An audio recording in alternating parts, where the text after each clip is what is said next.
Good afternoon, um, good morning, good evening, good day, ladies and gentlemen. We want to welcome each and every one of you to SKTV. Welcome, welcome, and welcome to the show. Um, Welcome to today's edition, to this Thursday, June 9th, 2022. I want to welcome each and every one of you to the show. Let's uh, let's have you please share the show. As you're already aware, we're playing host to Mr. Michael Tipayson today.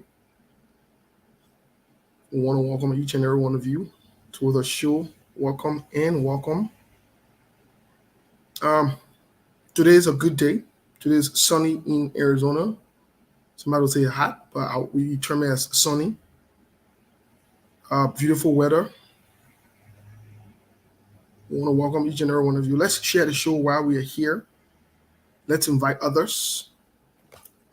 Today we are here with Michael Tipayson. We're playing host to Michael Tipayson to have a national conversation, dialogue, interview, however you want to term it.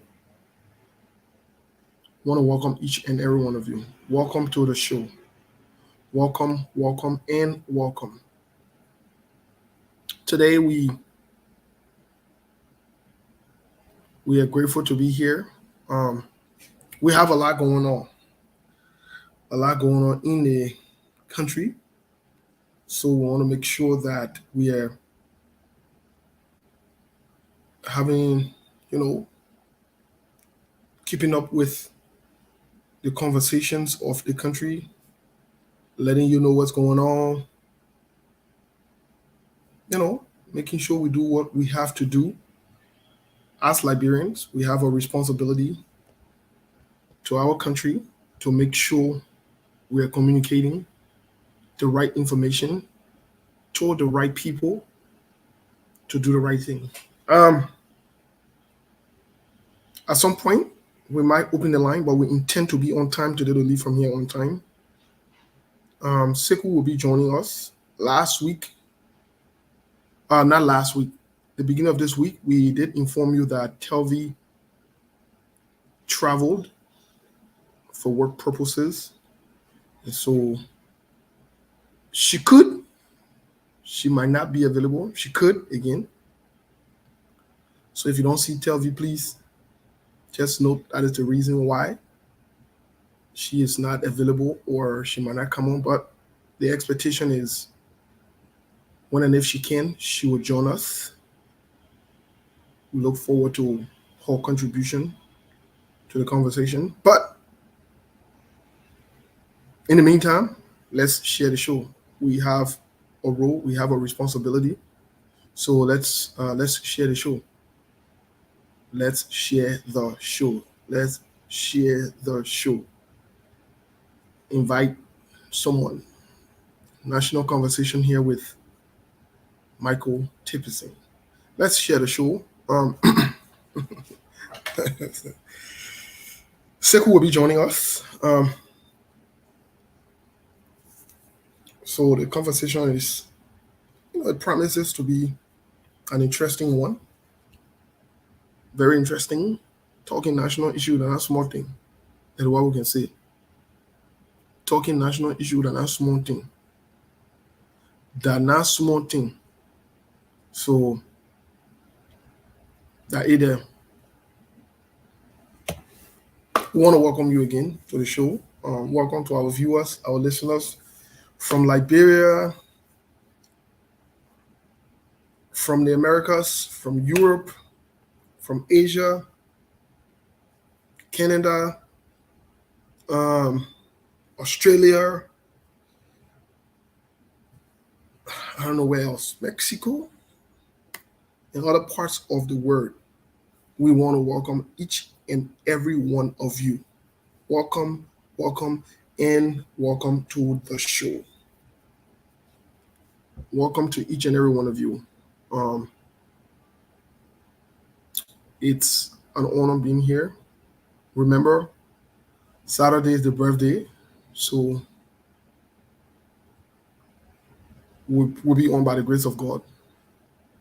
Well, We've already started the pre-birthday celebration here in our hearts. Then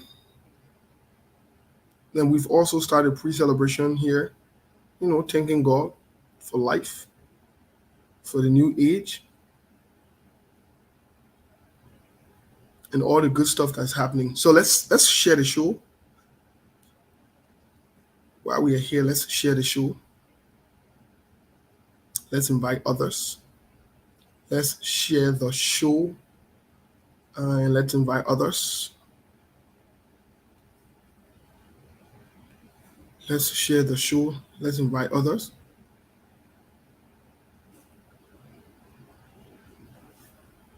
Quickly, let me get rid of this technical problem before we go to the musical break here.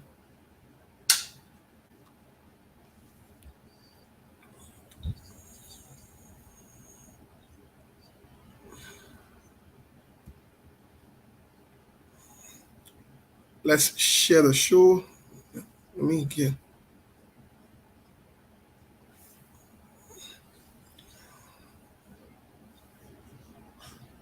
Let's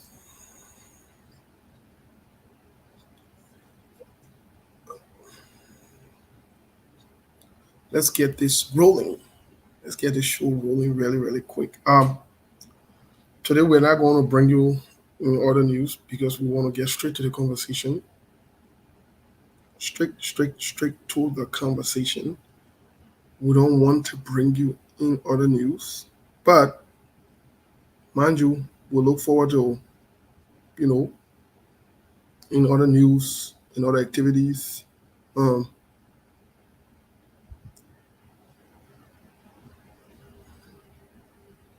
look forward to it. So please keep an eye out. We'll get to the musical break very quick. Invite others so that we can start the show. Again, we're playing host here to Michael Tipayson, who is our guest. Sekou will be joining us very shortly. Sekou will be joining us. But in the meantime, let's share the show. Let's invite others. Invite someone to be part of the conversation for today. Invite someone to be part of the conversation. Let's get quickly to the musical break here. While we are at it, let me make this quick announcement before we get to the musical break. Friday, tomorrow, we have a mental health and wellness at 6 p.m. Please do all you can to not miss it, because we will be talking about defense mechanism. We have a lot to talk about tomorrow. We're talking about mental illness, mental health, and defense mechanism. It promises to be a very good lecture, so come on. Let's be part of the conversation tomorrow. But let's get quickly to the musical break here. And right after that, we'll be having our guest on who will introduce himself to the public. Thank you for helping us to share the show. We will do Friday, the cell phone man. No, you know what? We're going back to the Country Giant. Let's do the Country Giant here this afternoon. We own no copyright to this song.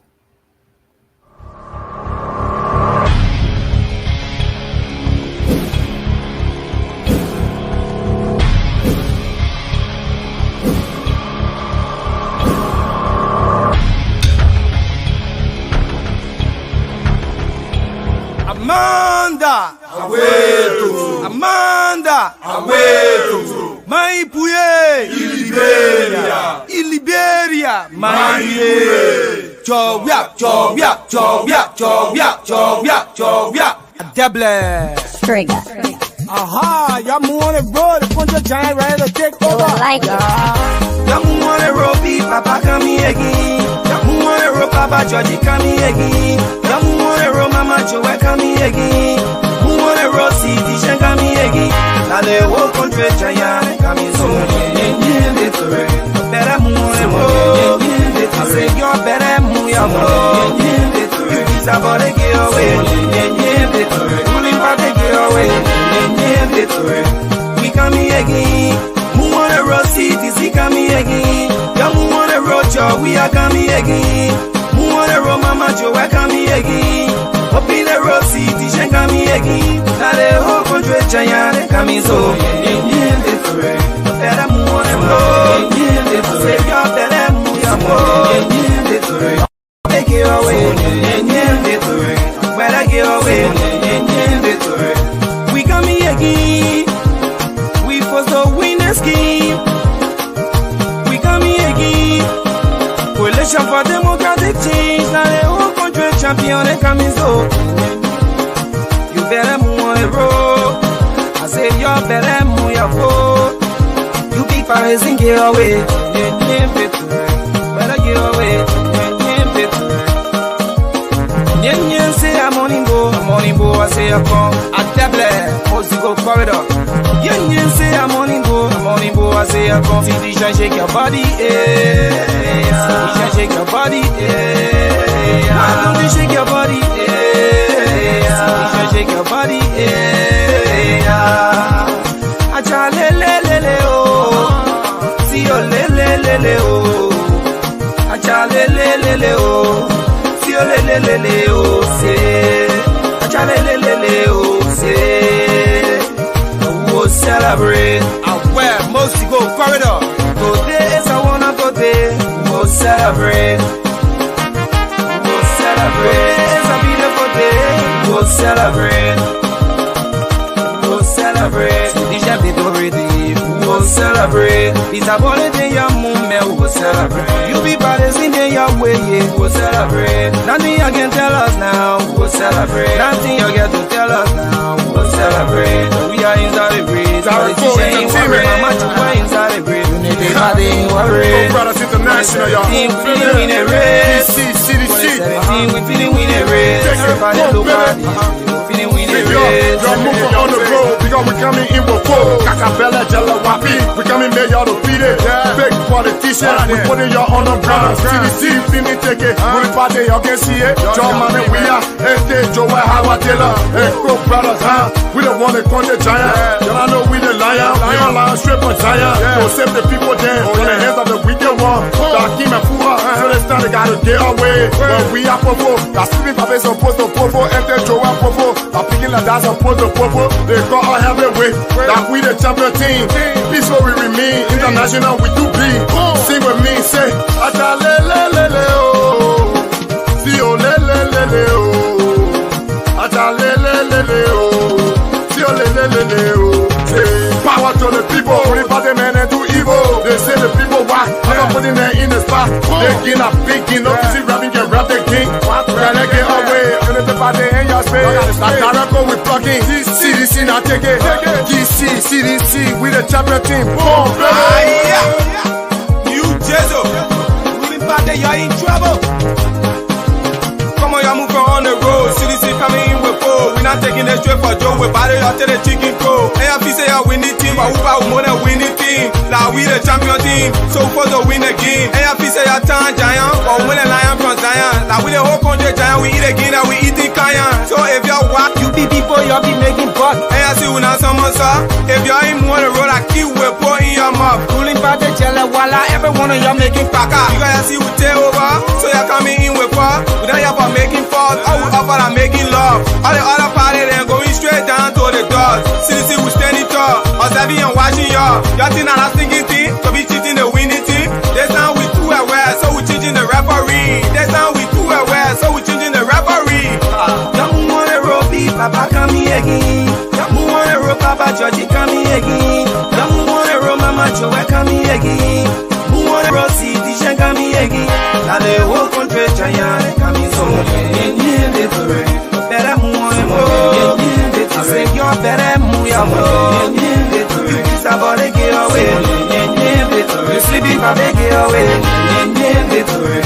We coming again. Who wanna roll CDC coming again.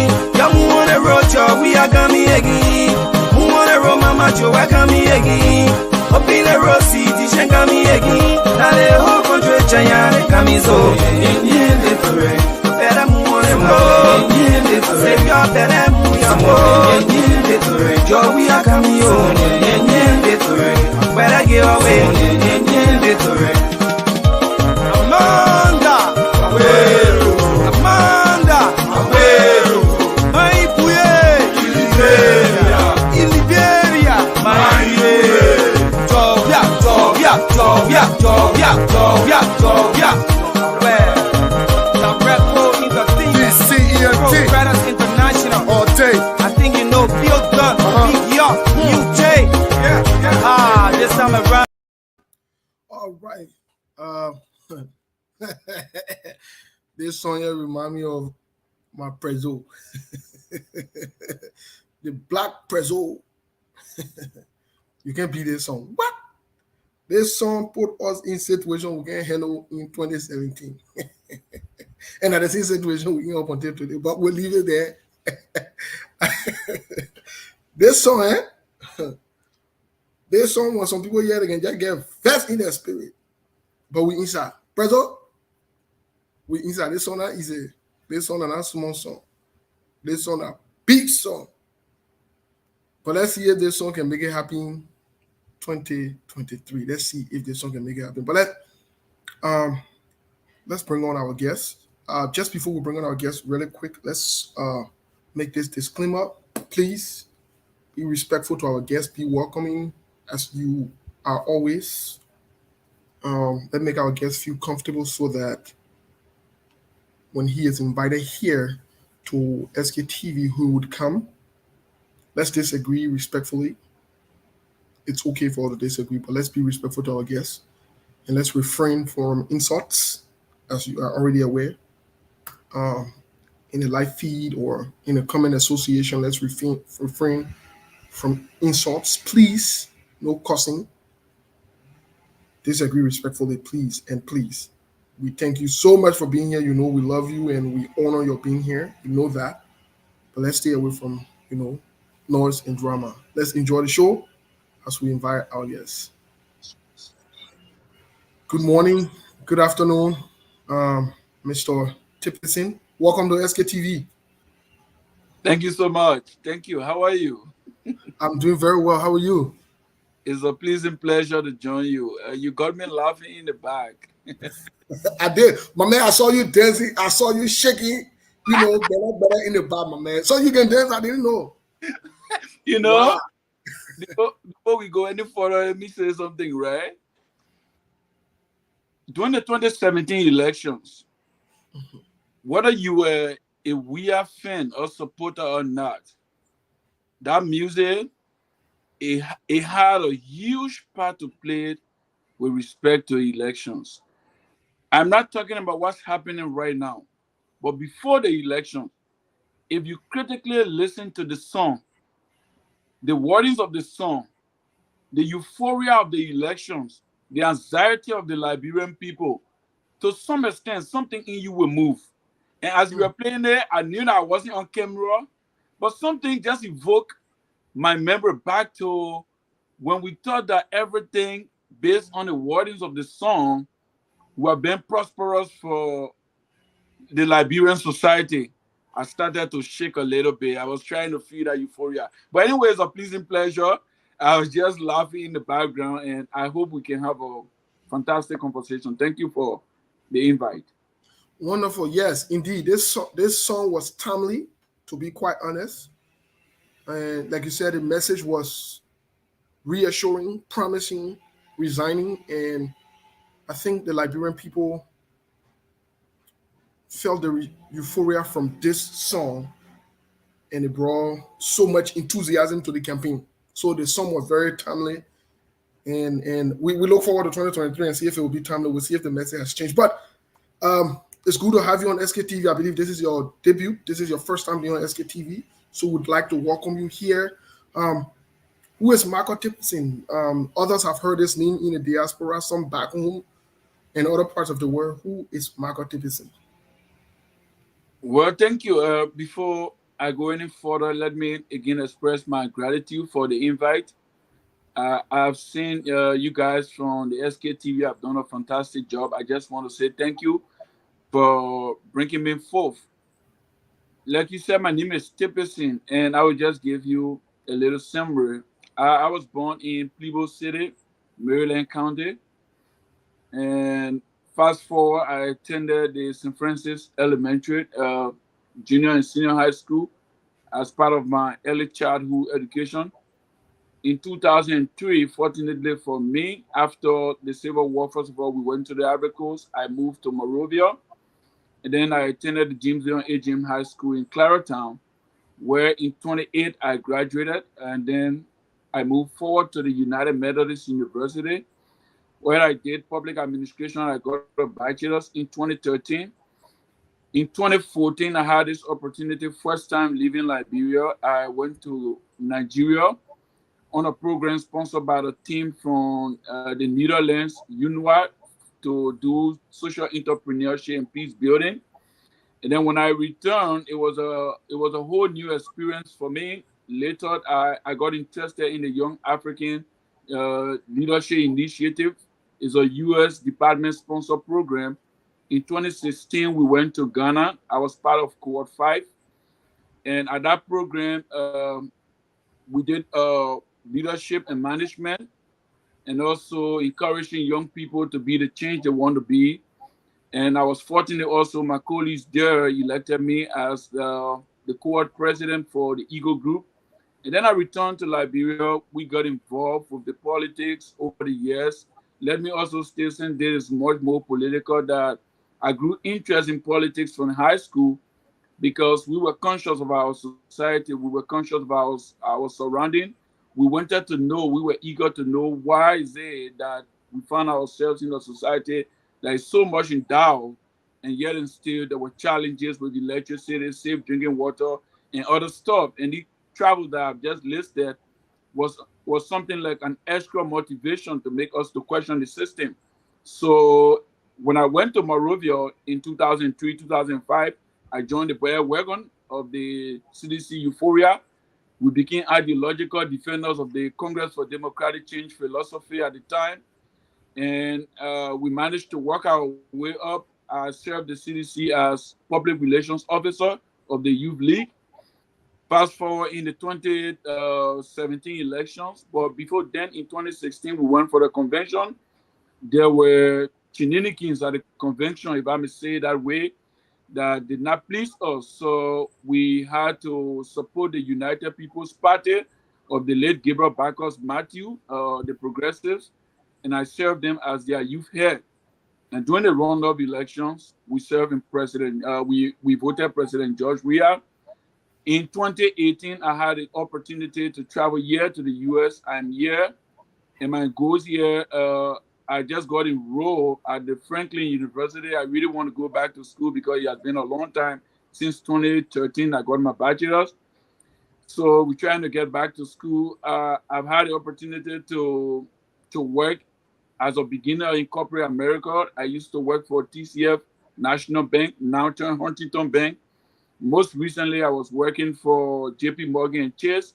But when I was going to Liberia, I had to resign because when I spoke with my manager that I was actually going for 3 months, they couldn't give me that length of time. So, and I really needed to be in Liberia against all odds. So I had to resign. I've just returned to the US after 1 month, 5 days. And I'm looking for opportunity to get back to work right now. I'm a father, uh, and I'm just Tipayson, but I love to be called the boy from Doe community. Thank you so much. The boy from Doe community. Well, that's very interesting. The boy from Doe community. Considering just the name Doe in itself, not only resonates with Liberians at large, one of the former president, but coming from quote unquote his community in itself, and wanting to see change or being in the public, it's another thing. But uh, let me get to. Let's go back into Mr. Tipayson's. Oh, we want to welcome Mr. Kane. Mr. Kane, welcome to the show. How are you Yeah, this afternoon? I'm doing great. Thank you. Yes, you just stepped in when we had barely started the questioning. So let's have you to maybe greet the people before we get into the questioning here. Well, I don't want to interrupt. I mean, I just want to say good morning, good afternoon to everybody watching. And I want to say welcome back to Mr. Tipayson. He used to be one of the guy on here all the time, but for some reason he ran away. So good to see him back. Yeah, but I want to say thank you to everybody for joining us. It's going to be a very interesting conversation because I have a lot of questions for this guy here. When he went to Liberia, that people didn't see for him. I thought the man was going to be appointed by CDC again to for some kind of big position. So yeah, but I mean, we'll ask the questions when we get to that. All right. Thank you, Mr. Kane. Mr. Tipayson, well, I'd like to go back a little bit into maybe your advocacy time, your time of wanting to get into politics. I'd like to.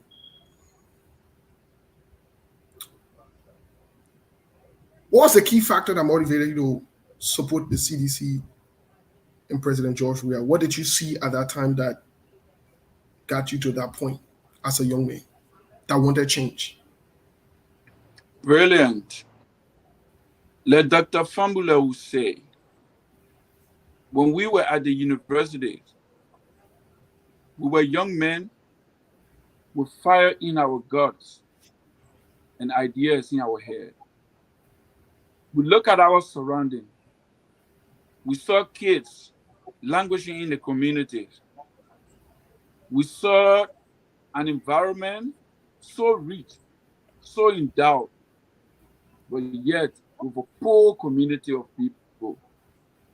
We saw a community that was never prosperous. We saw a society where basic social entitlements were lacking. And then we took a look among everybody wanting to become president. And then a type person will say, we saw one of us, or I may say somebody who had that resemblance of one of us contesting the elections. And I don't owe any regret. Sometimes people say it's arrogant. I say no. Why did I elect George Weah? I don't regret that decision because what was happening, what we saw, we needed a representation that felt the pinch of speeded economic decline. We needed somebody who we could relate to, somebody who was a complete example of the life that we were experiencing. Hardship, lack of access to safe drinking water. We felt that George went through all of those processes.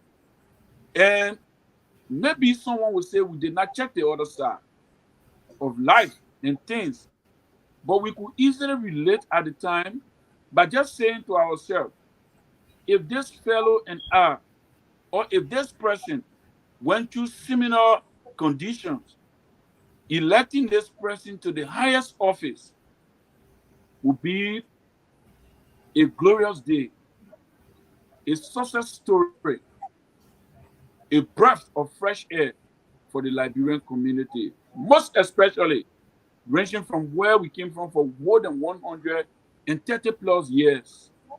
And we saw the country that we felt needed change. And I said to somebody most recently, I said 15 years ago, even though I was never in the States, but if somebody had asked me, Tipayson, what do you think Liberia needs to be like the US or other advanced society? I wouldn't scratch my head to tell you, give us George Weah. To be honest, right now, if you ask me, Tipayson, what Liberia needs, I would take a pen, I would take a paper, I would sit back, relax before I give you answer. So to tell you that those of us who are sons and daughters of the ordinary people, those of us who parents could not afford, those of us who use 30 brothers light, downtown in Claratown because we never had electricity. This is not a makeup story. I wish the late Valai Dolly was alive. I see some of my friends watching the show. We used to go down to Seti Brother while they are asleep. The foreigners who were utilizing their lives to study question, study debate, and study our lesson just to be on par. But if we had electricity, we wouldn't have gone there. So because our society was like that and we needed change, we said this man from Gibraltar, where when rain falls, water flowed in the homes of people. If he had experienced this life, he should be the best person to say, I experienced this, and the generation after me should not experience it. That was one fundamental pillar on which we ideologically defended the philosophy at the time to make George Weah president. Okay. Well, thank you so much. Let me throw in this question before Mr. Kane can come in here. Um, quote unquote, you do not regret electing President George Weah or supporting President George Weah. Um, Other young men and women who might be experiencing similar situations that you experienced might be looking for hope, and they're not seeing this hope in President George Weah that maybe you thought or you saw that motivated you to have supported him. But yet you are telling the world that you do not regret supporting President George Weah. What do you tell them, and do you still support President George Weah? Thank you. You know why? As a man of my words and as somebody who have read sufficiently, I maintain that the decision I made in 2017, I won't regret that decision because you know why? Even right now, as we approach the election 16 months from now, we are all hoping there is nothing carved in stone that those who want to become president will make a difference. We are only hoping. So at the time, our hopes were very high. That's the reason why I say I don't regret. And more to that, in my mind, it is not how many times we elect leaders or we change leaders that matters to me. It is how many times we change leaders or we elect leaders to meet up with the expectation of the community and the society.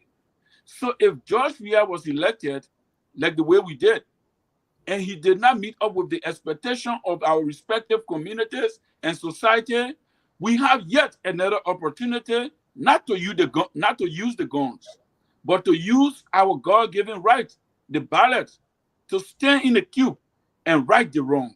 That's the reason why I don't regret the situation, because even if President Weah had remained George Weah in the opposition, we would have always had that thought that Liberia would be like the US without him becoming president. So that's the reason why I don't regret. The presidency has brought forth our struggle for 15 years, and now we are living testimonies to say what we campaigned for, what we hoped for, what we opted for. We can see what's going on. It is within us now. Either we repeat that Mr. Kumi said today, I borrowed that, even though I've known that, but I like the way he said it, doing one thing over and over and expecting a different result is the truest definition of insanity. So now that we all are living witnesses to what's going on in Liberia, it is with us to choose whether we remain where we are, stick to the decision we made, or we turn another page for national growth and youth empowerment. All right. Thank you so much. Mr. Kana, it's up to you. Yeah, thank you very, very much. First of all, I want to once again recognize the people watching and following us. I want to say thank you to each and every one of you. And it seems like some of you don't like to share the show. And we always encourage all of you when you come here, the first thing we want you to do is to help us share the show so that others can follow. They will know exactly what is going on, so that when they come late, they can be asking, oh, what did I miss?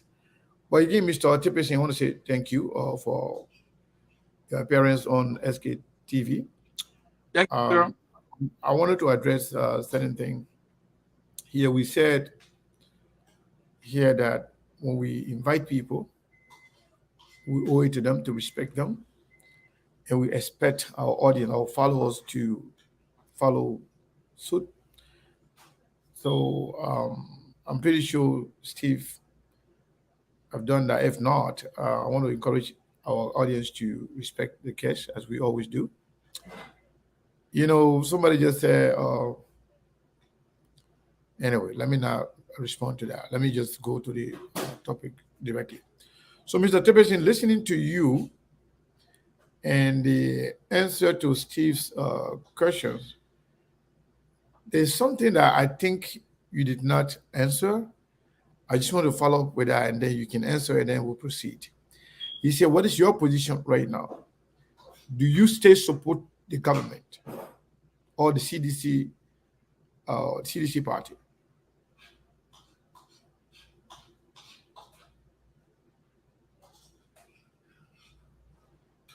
Well, that is a very good question, and I think I have made my position very clear, but I will just restate. I am not a member of the CDC. I am not a follower right now of President George Weah. And I'm very clear. And it cannot be taken away from me. As we approach the elections,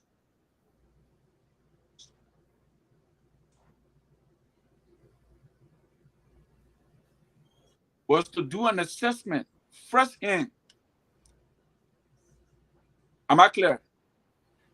Yeah, it's been breaking, but I can hear you. Hello? Yes. So one of my reasons why I had to go to Monrovia. Are you in the state? Yes, I'm in the US. Why are we having some trouble with your signal? Yeah, because your line is kind of breaking. We're not getting you clearly, and it's been kind of breaking. So I really want the answer to be, very clear, so people can really understand your position as to where you stand. Yeah. So go ahead with your answer again, please. Okay. I said I am not a member of the CDC. Okay. I am not an active follower of President George Weah. And one of the reasons why I had to go to Monrovia was to have first-hand information on what's going on, so that it informed my decision on who do I support in 2023. I'm there to do an assessment. I didn't want the internet to confuse me. I didn't want to say, they say. I needed an independent observation on how things are being done in Liberia. And after 4 years that I've been out of Liberia, what has been the structural change and how government policy has been effective on the lives of people. I didn't want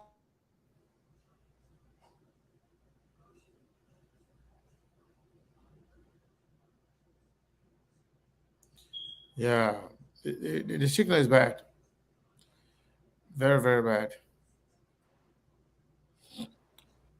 Unfortunately, that's what we have to deal with today. So we apologize to the audience for the breaking connection. So we are still struggling. I don't know if you can log off and come back on. But we are no problem. Yeah. Yes, I think you should do that. Yeah, I think you should do that. Yes. Yes, Mr. Kane, we are in a conversation. I look forward to his answer to that question, because it seems as though he tried to evade the question, and thanks for bringing it back up. But then also he's going in circles to answer that question. Yeah, and it's a great question. And that question is very, very important. And that the answer to that question brings more questions. so it's important, for us to know exactly, because it's very important he said something also, because I have some questions of my own, but the answer to your questions invite more questions.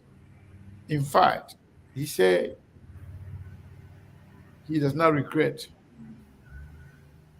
supporting George Weah. So I want to know, um, because he's talked about their support for Weah at the time, or for the CDC party at the time, was somehow guided by the idea of generational change Mm-hmm. because of who they were at the time and what they were going through. And that was somehow similar to what we are represented at the time. Right. And with that, there were some expectations. There were some expectations. So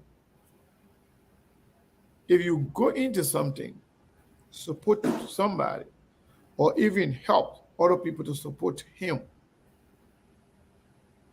and if those expectations are met, you should be proud of that person. You should be proud of your support. Then you can be trusted by people that you persuaded to say, you know what, this person is the best person. Right. But then again, on the other side, if those expectations are not met, Mm-hmm. not only that you regret your support, but you owe an apology I to those agree. that you told that this was the best way forward. Yes. So to come in here and say outrightly that I do not regret my support, my action, that invites more questions than answer. So let's wait and see when Mr. Tipperson gets back. We uh, dig deeper on those questions. Can you imagine just the questions you ask? We are still going in circle with that. We're gonna dig deeper in those in the answers we got. Right. From there, then we can go further. I think he's back. But man, if you're that thing happy again, one that we're saying about the Liberia. No. Because if you come from Liberia, then your signal start working. A lot of people follow you all the way here. Because Yeah, only in man. Liberia, right now, when people we invite people, they can't get everything. I Because, really try to. I was really spoiling American Nemo. can you imagine? And let me tell you something. Guess what? Tell me. Somebody said, because this person, they are doing it out of jealousy, out of envy, inviting you on SKTV, knowing that SKTV is one of those reputable platform, bringing you here hurt that person so much and saying, calling us NCTV, inviting anybody, making everybody relevant. In fact, they will soon invite Prince Johnson. When Prince Johnson is a decision maker for your country, Prince Johnson is a senator. Prince Johnson is important that more than you, the one that writing that nonsense. You see, so that's why people that don't know you, people in Liberia, I want to say this before I go to my question. In Liberia, most Liberians, they respect noise makers. They respect people with money. They respect people in power. They care less about intelligent people. They care less about people who care about the issues. But you don't have money to give them, you're not important. If you are not in power, you're not important. If you're not a rich man that can dish out money to them, you're not important. So I just want to make that clear. You And, are as and important. You are as important to us as any Liberian, just as the president, the political leaders, and any other Liberians that cares about Liberia. We don't care about your position, who you support, who you don't support. But giving you the opportunity to come and have this conversation, I believe, will educate us, will educate you, and will also educate our followers. We learn from each other. That's why we are Liberia. That's all. That's why we are and guess Liberian. what, So, SK? yes, sir. Sorry to come in. I just want to say something to that person. And this is being honest. It's not a brag. I have honestly bought my spot Yeah. in the political space of Liberia when it comes to youth and students. I contested, and I contested for a reason. When President Seli was the president in 2011, I organized the movement against the re-election of Madam Seli. As a matter of fact, this public saying, and I will say it today because I know those who were in that meeting. When President Seli said, Robert Seli is his son, he has his own money. In fact, I can beg him for money. She was responding to me in the conference hall at the foreign ministry when I looked in the face of President Seli and told her that the Selis were too much in our economy and that the corruption was too huge. I was president of the whole community. I became student leader at UMU. I've bought my space. I'm not seeking relevance. Thank In you. my community, there are many people. Yeah. There are No, many no, people. it's important. It's important you are stating these things because our people they're very quick to look down on everybody, and and some of them they are not doing it because they don't know you're relevant, but they are doing it because you are not on their side. Okay. Which you could be on their side. So let's proceed with the conversation, Thank you. which is very important here. So you were responding to the questions as to your position. You said that you went to Liberia. That was one of the reasons why you went to Liberia, like as an assessment tour. So that would inform your decision as to where and who to support. Exactly. And so what did you get? And where are you now after the assessment? Well, it will interest you to know that from my visit to Liberia, we still have a long way to go. And I will encourage Liberian voters. And that's one of the reasons why I will sit in the US by the grace of God 5, 6 months from now, where we are expecting the voter registration exercise. I pray for strength. I pray for God's blessing. I pray for wisdom and financial empowerment, honestly again, so that I go back to Morovia, go back to the community, register, and be a part of the decision-making process. Like I said, I saw structural breakdown in Liberia. I saw high rate of youth unemployment. I saw a challenge. And then few of my friends asked me, but you were here a few years ago. I said 4 years of living in the US and coming back to Liberia with a new government. I expected to see a lot. I thought that a lot has happened. I wanted to see a country where the mindset of people have changed. I wanted to see a country where we do things differently. I wanted to see a country where government takes charge and create the economy for people to get back to work because it's all about sustaining the family. It's all about putting food on the table. It's about sending the kids to school. It's about prioritizing education. It's about remolding the minds of people to do the right thing and to have a prosperous country. On the contrary, I saw things that were so uncomfortable for me. Like I visited the vice president office.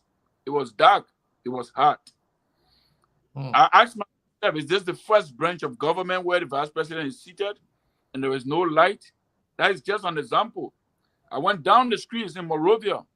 I saw feces, water still planting the street after 4 years. I went down to the community. I still see kids sitting home when there is no public elementary school in the community, a community with more than 30,000 people. I saw even where I work, my sector, the banking sector, I tried to do a quick study about it. I still see challenges with the banking sector. I try to ask myself why people do not trust the bank, which could be why is the bank still giving mutilated money? Let me place it that way. When you go to Morovia right now, everywhere you go, you won't see the $5 bills, notes. You won't see the $10. It will be hard to see 20. And almost all you will see, they are mutilated. Those who are in Morovia watching, they can attest. Any public transport you take or you go and buy something, they tell you no change. I ask critical questions. Where is the country money? Who's in charge? What's happening? Is it coming from the central bank or is it coming from the Ministry of Finance? What happens to the PFN law of 2009? So these were questions we had. After all of these assessments, I came back to the US. Like I said, I was intending to stay 3 months in Liberia. But somebody will say, you ran away. I had to make 1 month, 5 days in Liberia. And the reason why I made 1 month, 5 days in Liberia, start to check the list of what I just listed. And you will tell me, and somebody said you came here for 3 months, that President George, we invited you, and then we laugh about it. I said, why you say so? Because they say the only way you will be able to stay here for 3 months and uphold and maintain the process, it means that either that the president invited you or some kind of senior government official invited you. But when you hoping to live here on your own for 3 more months after years of being away, it's going to be a collateral damage for you. And I think that was real.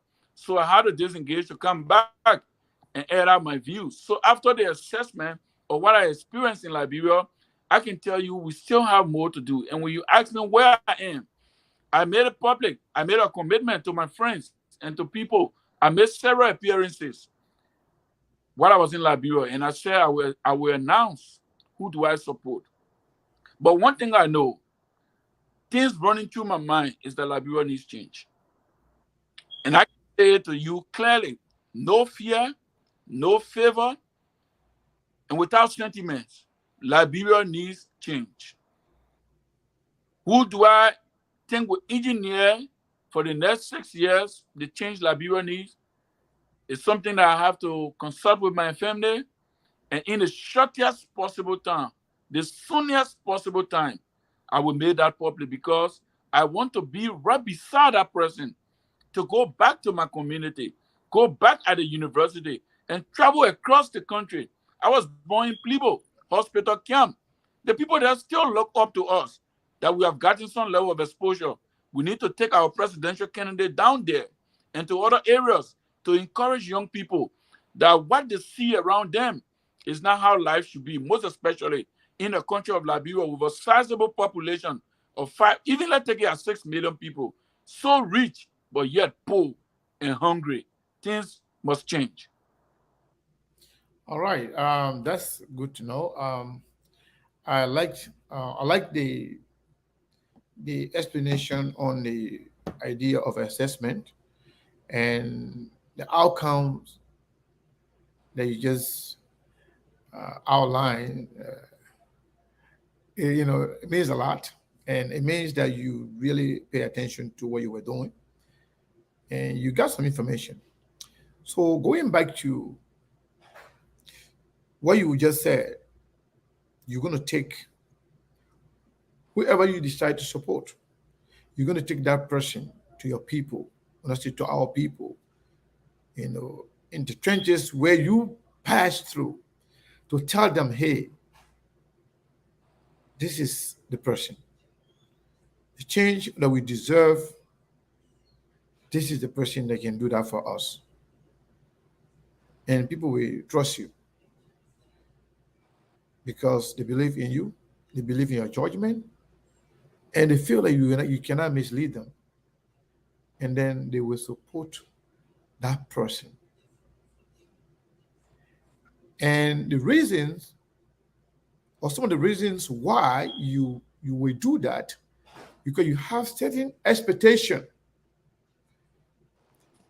Hope, expectations, come together. So going back to the George Weah scenario, even though you are not a seditious, but your support for George Weah was somehow driven by the sentiment of generational change that this person have lived what we are living in right now. He's one of us, believing that given his experience or given what you are going through, if anybody go through that, the only thing you can do for your country is to change from the status quo, right? And I believe when you supported George Weah, those expectations were very high that encourage you to go out there to invite or convince one or two minds. And you coming to say that you do not regret supporting or doing that, does that mean your expectations were met? And if not, if your expectations were not met, why would you not regret bringing people to do something to support somebody and then that person disappoints you? That's a good one. I see politically through the lenses where you go. But I would say this like I maintain. The reason why I won't regret my situation because it is not how many times we elect leaders to make change for us and be able to disappoint us or they live up to the expectation and we decide to change them. It is not the amount of time that matters to me. To me, and for me, is how many times we change leaders or we elect leaders and those leaders meet up with our expectation. And I say this to me, next election, if I decide to support X and we will go and vote for that X. If that X does not perform, Mhm. I won't regret voting for them because you know why? When people campaign, they campaign appealing to your sentiments and you only use hope. You only hope that they do the right thing. It's not carved in stone. No, no. Let me So, disagree. Let me disagree with you. okay, I will Okay, listen.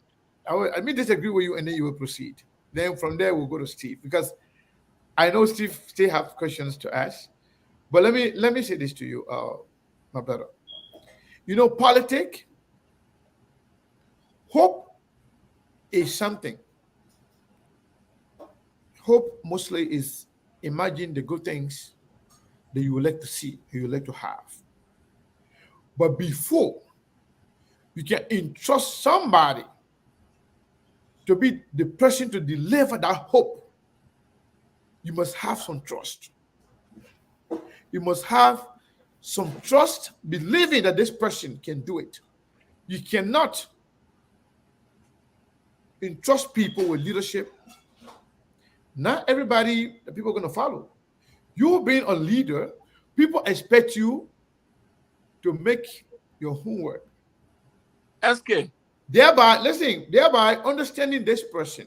Like say, for example, if I'm going to trust Michael Tipayson to be a leader in my country, I'm just making using you as an example. I must know you. I must trust you. I must have high expectation of you that you can deliver for my people. If you do not deliver, I will be disappointed and I will regret supporting you because why? You disappoint me. But if you are going into an election with just a hope, with a trust, a confidence that this person can deliver, how can people trust your judgment and follow you? thank you. Just 1 second. Sure. I want to show you something. And as I look for what I want to show you, in November Mhm. of 2017, prior to the runoff elections, we had this group called the Association of Opposition Political Party Youth Leagues. Okay. I was representing the United People's Party, and the rest of my friends, they were representing their respective parties. We met President George Weah, and at that meeting, at his office, the CDC headquarters, this is what I was looking for to show you. You see this photo? Yep. Hmm. This is President George Weah. Mr. Kimia is here, former Speaker Edith Starter, Jefferson Koji, and the rest of the people. I took this picture. in President George Weah's office. I sacrificed not to be in this picture because I wanted to be the cameraman to do the taking of the picture. There's a story I want to give you. In this meeting, I asked for one favor from President George Weah. And thank God you see the amount of people that are here. And I'm saying that those of them watching, they will recall and know that was my statement. I said, Mr. President, Mr. Standard Bearer at the time, if you become president of Liberia, there is one thing I want you to do for me and for the Liberian people. I said, if you become president, and I know when the president is watching this show, he will recall exactly. I said the road from Maryland, because remember now I come from Maryland. I said the road from Maryland, passing to Grand Gillette, up to Nimba, to Monrovia, has been a challenge for our people for more than decades. If you become president, I want you to please fix that road. Because when I was leaving Maryland in 2003, I spent 11 days on the road just to leave from Maryland to Monrovia. And if that road is paved, trust me, I drove from here, Minnesota to Texas before 17 hours. If that road is paved, you can take up to 8 hours to drive on that road. But I spent 11 days on that road. And I was trying to measure how many people go through challenges with their businesses. And I said, you should please face that road for the country. You know what President Weah said? No. He looked in my face and said, Tipayson, how people love the day around the world. I'm not subtracting. This was the exact way he said it to me. He said, Tipayson, people love me around the world. Do I need to know extra book when I become president to tell the public works minister that I need a road from Maryland to Monrovia fully paved? He also said to me, that was when President George Weah made me to understand that he left Southtown April 13, 1979. And the moment he entered Monrovia, April 14 was the rest riot. That was in November 2017. Why did I say so? You asked me a question if he had met my expectation. On that particular pillow of what I was expecting, I will tell you a resounding no. He has not met my expectation. Probably he has plans to do that, but that was just my concern. I would say that's just 0.001% of the several expectations Liberians had in President George Weah. I'm just giving my practical experience an example. And don't forget, I told you I was CDC Public Relations Officer of the Youth League before. And we've had several interactions with President Weah, with George Weah at the time, Senator Weah, political leader Man Weah. We had several interactions. And we know what, and I'm answering that based on what you said. We had the believability that anything the world needed to make Liberia prosper was George Weah. Me, put my nail chopping board and cut it. For 12 good years, President Sirleaf was head of state. Who told you that we were not confronted to take opportunities and benefit as young men living in those communities who never have food to eat? We were approached by the status quo, by different people in government, but we denied ourselves opportunity because we wanted to give power. That's why I told Steve when he was playing that song, the country giant coming. It was not just about George Weah. We saw ourselves in George Weah to make him a country giant. That the day he's leaving, the people can say one of them from the slum did exceptionally well. So we can give this one again to Tipayson, who also from the slum. Today, if you ask me, has George Weah led the country for the last 4 years in a direction where an ordinary person again could be easily trusted? I will sit back, take a pen, and write before I answer. So yes, expectation has not been met. The expectation, somebody said that Tipayson is frustrated because his young friends were appointed and he did not get one. It's obvious at some point in time after the election, I knew that my name was never going to be called because you know why? People in CDC believe I'm frisky. They say I'm rude. But I'm not frisky, I'm not rude. I'm just the kind of person who tells you what I think and tell you the truth. And I said it, and I would say it. If you want somebody around you who will look in your face as the owner of this TV and say the way we did this today is not right, can we do it another way? Call Tipayson, you have that person. If you want a sycophant, if you want a bear wagon, the reason why we were all bear wagons without raising critical issue was because George Weah was never president. So when he became president, now that he's president, and we see some of the excesses we criticize happening, we are on a moral obligation in the interest of the Liberian state to tell him that, stop, Mr. President. This All one right. is it. Thank you. Thank you very, very much. I just want to make a statement. No more question from me for now. Let Steve take over. The question I wanted to make, I just turn off the camera, but I want Mr. Tipayson to be on here so I can make this statement. Yeah, so I just want to make a statement that I've made here before to somebody else before you. You know, being a leader is a very difficult thing. Not only you think for yourself, you think for people too behind you. And when you speak, people listen. It means that you owe it to them. That's why you got to make a good judgment before you can bring people into whatever you believe in. And when your expectations are not met, you will be disappointed. But people behind you will even be more disappointed. Their disappointment, they got two disappointments. First, they're disappointed in the person that you trusted. And somebody will be disappointed in you, but how can they didn't do his due diligence? How can he didn't know that this guy is not competent? We believe that this guy knew better than us, but he didn't know that this man was this incompetent to deliver. They will be disappointed in you. That's why regret comes in. Regret kicks in that because somebody is the reason now other people will have to question your judgment because you told them this person can do it. So they're just making a statement. It's not a question. SK. So let me finish. So to every politician, the best thing any politician can do, we are all human, to own up to our mistakes. Or sometimes, even if it's not mistakes, but some things when they happen and we say otherwise, it's always good to express not only our disappointment, also apologize to those people who believe in us and expected the best from the people that we bring to them. Say, hey, this is what I expected. This was our hope, but it turns out to be something else. I apologize to you. Next time, like you said right now, before you did it somewhere, somehow, but this time around, when you are asked, you will take pen and paper for that. Me, you have learned a lot. You will now do your due diligence before you do something else.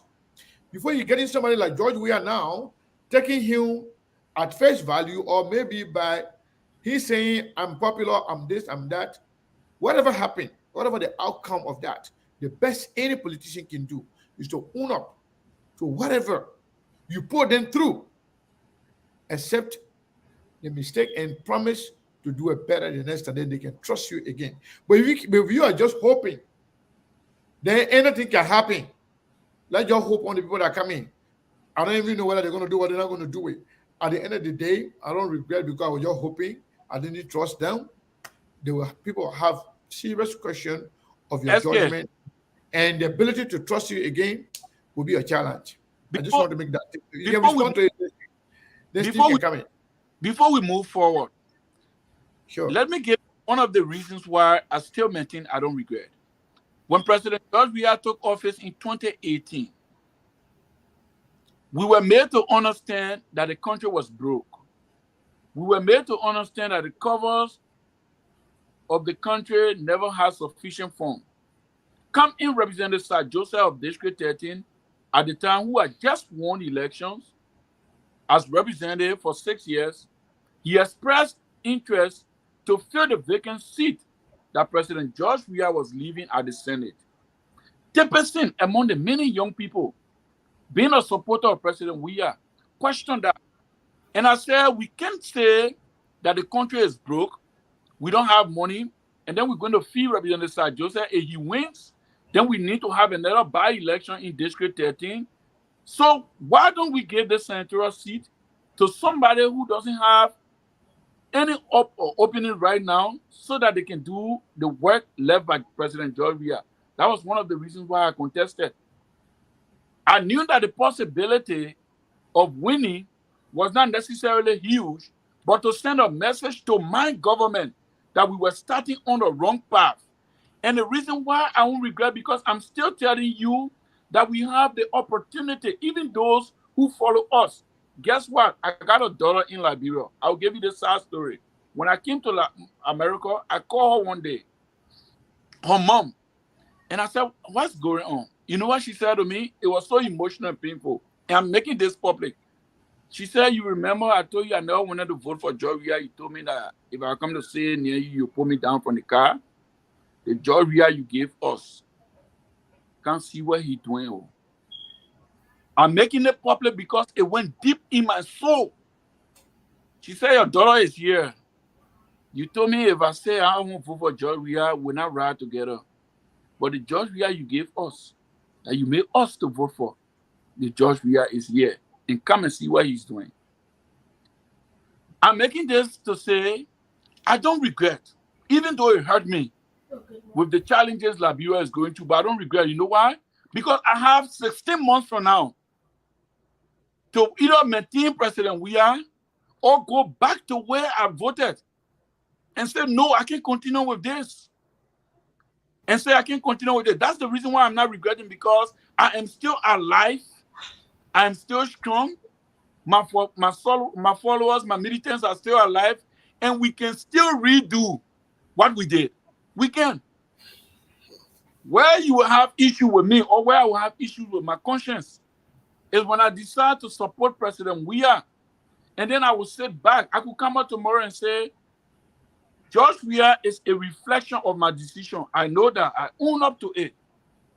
Don't get me wrong. I own up to the fact that President Weah is a reflection of my decision and many other young people. So the fact whether we love it or not, the fact that you don't regret giving bad products to your daughter, to your wife, to your family, to your follower, the fact that you don't regret that, then the next time you come to them, it's going to be hard to trust you, because you don't even regret you're doing the bad thing. You give me a bad product, but you don't regret giving me the bad product. Then whatever you're going to bring to me, I'm like, what's going on? But anyway, Steve, back to you. I see on the one subject, you want me apologize for voting George Weah. And it's not being arrogant and stubborn, but ideologically, I don't want to go that route to apologize for voting for George Weah, because George Weah, Senator Weah at the time, voting for George gave Weah, us the believability. Selling bad product to the Liberian people, that now whatever they are going through right now is because of you and other people who saw the bad product to them. But you saying, I don't regret giving you bad product that making you to suffer right now, then how can I trust you for bringing something else to me? Because if you want to, you never even learn from the mistake. So why? Finally, from my end on this, right? I couldn't have elected. Let me tell you why. I will be honest. Let me weigh the options in 2017. I couldn't vote for Unity Party in 2017. Under no circumstances I could have voted Unity Party in 2017. In 2017, I did not know Kumi that well. I didn't get to understand his message that well. I didn't get to interact with him to know his plans for Liberia that well. In 2017, I couldn't vote for Prince Johnson. Never will I do that. In 2017, there were others who I saw in the race who did not meet up to the challenge. I had an option to either take Unity Party again, live with them for another 12 years or 6 years to make it 18, or change them. And I made a decision to change them. All right. I don't regret that decision to Unity Party. If any reason, any other person who have gone in a runoff with Unity Party at the time in 2017, I would have voted for that individual. I would have read their policy, understand what their economic payloads are, go through it and inform my following that this is what we should do. But after seeing the Unity Party at the time could not account for $30 million given to them by the Libyan government to grow rice in Foya, Lofa County, after seeing the Unity Party at the time could not give justification for Chevron $10.5 million for corporate social responsibility as part of the Liberian people, or 10% share in the oil deal. After seeing all of the excesses that were going on, how do you expect me to choose Unity Party at the time? Let Steve take over, please. Go ahead, Steve. Thank you, Michael. Thank you, Sekou. I think every Liberian has the right to support who the few is best fit at the time. And as time goes by, as time goes by, we all realize at some point that maybe our support or who we thought people were, they're not who we thought they are or they were. And that is your right. But I wanted to ask you, I wanted to push you on going on forward. What would be your criteria for a candidate to meet for you to support that candidate? Considering you already know what's going on. That is a brilliant one. This time around, I'm not a strong believer anymore of Mr. X has the country at heart. No. I'm a follower right now based on what I see, my surrounding. I now live in the greatest country in the world. I see how presidential candidates present themselves. I see what's their moral life. I read through their economic pillars. I read their solutions for the country's problem. What I look forward to seeing in a presidential candidate is how you present yourself. Your life. Your plans for Liberia. How you intend to achieve those plans. There is no more of somebody telling me that Doe community needs a public elementary school only because you know that, yes, indeed, Doe community needs a public elementary school, and you use that as a foundation to ride on my intelligence or on my sentiments to elect you. If you tell me Doe community needs a public elementary school, I say, yes, I agree. How do you intend, Mr. President or Mr. Kennedy, to make Doe community to have a public elementary school? Where are you going to get the resources from? I look for a transparent leader. I look for somebody who have exercised over the years a level of work discipline, commitment to details, attention to details, somebody who present themselves well, somebody who is a reflection of the challenges but has managed to do or is presenting alternative plans. That's the reason why people think sometimes when I express myself against my government, they think I'm confused, I'm jealous, I'm envious. No. Because America has exposed me. And it is on me, on my shoulder, as a young man, progressive, to tell my friends back home that this is how our country should be like. If I fail to do that, then that's when I will regret the decision I made. But right now, moving forward to 2023, I need a president with a plan and how they want to implement that plan. I need somebody who's going to change the structural breakdown in Liberia. There is no system working in Liberia. Absolutely, I don't see one sector that is straightforward and working. Even our anti-graft institutions no longer operate with sincerity and honesty. GSC is a two-legged bulldog right now. How many other reports that they have come away and they have been implemented? We even have a challenge at the legislature. We look for a president who's not going to be an imperial president and to have an imperial presidential domineering era. No. Tipayson look for a president who is honest, who is implicit but willing to work, and if possible, who can put down their feet and say this country must change and they must be willing to make the country change. That's the kind of leader I look forward to. All right. Thank you. I want to move fast forward because you said something about yourself that you ran. You have a famous quote or saying, quote unquote, we're not too young to lead. Do you have any intentions of contesting in any of the, what are that, representative, senatorial, presidential? Do you have any intentions? Now, let me make this question because it's one question, but in twofold. Do you have any intention to run for any office? If so, how can the Liberian people trust your judgment And why should they trust your judgment, considering you've already have a tint on, I'll use the word quote unquote, your record based on what you just told us, that even your child's mother alluded to the fact that you brought on to us, the Liberian people, of disastrous product. What do you say? Yes, I have intention. Okay.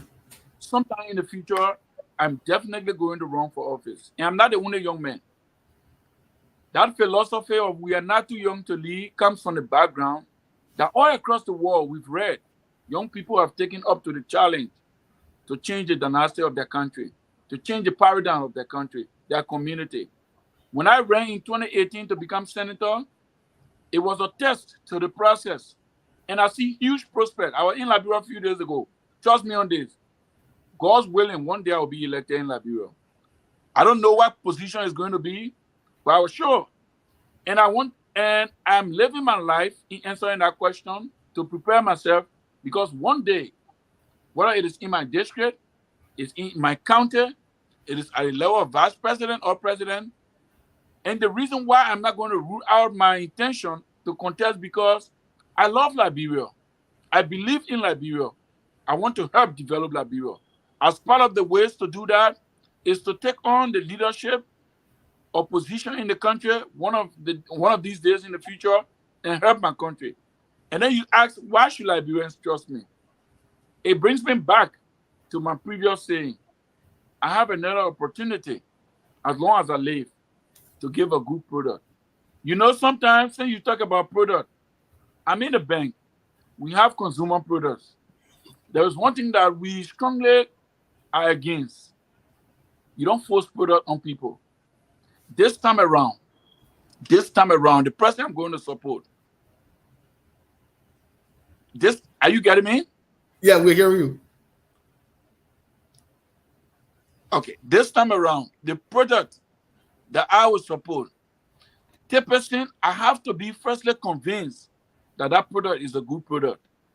Because I don't want a situation, I don't want for my record, and if it will cost me to remain quiet, if I'm not convinced, if it will cost me to remain quiet so that I don't be made shame with my decision, I will do. Because one thing I know, decision making is one of the fundamental pillars for human progress.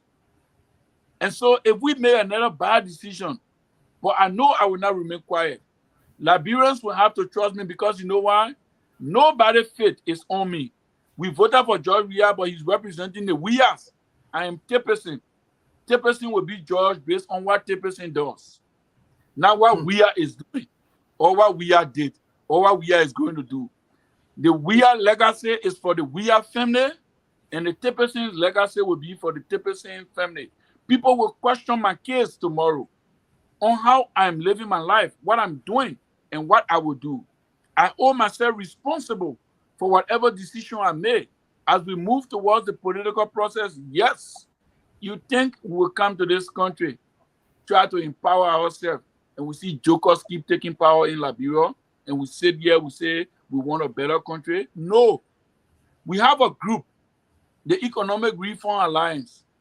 I spoke to you about it. I sent you my role.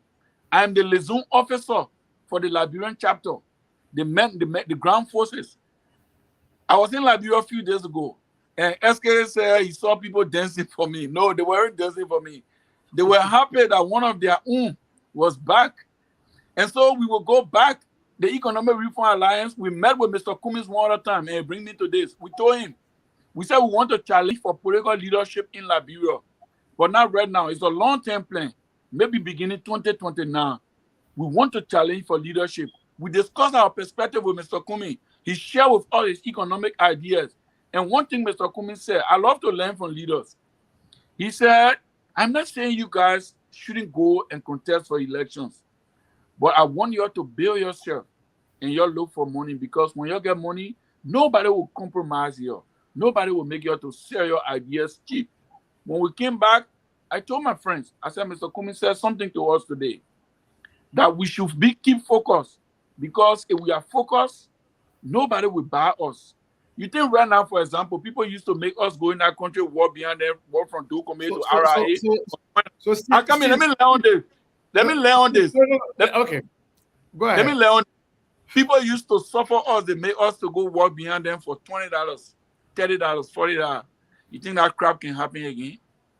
It can't Thank you, happen. Michael.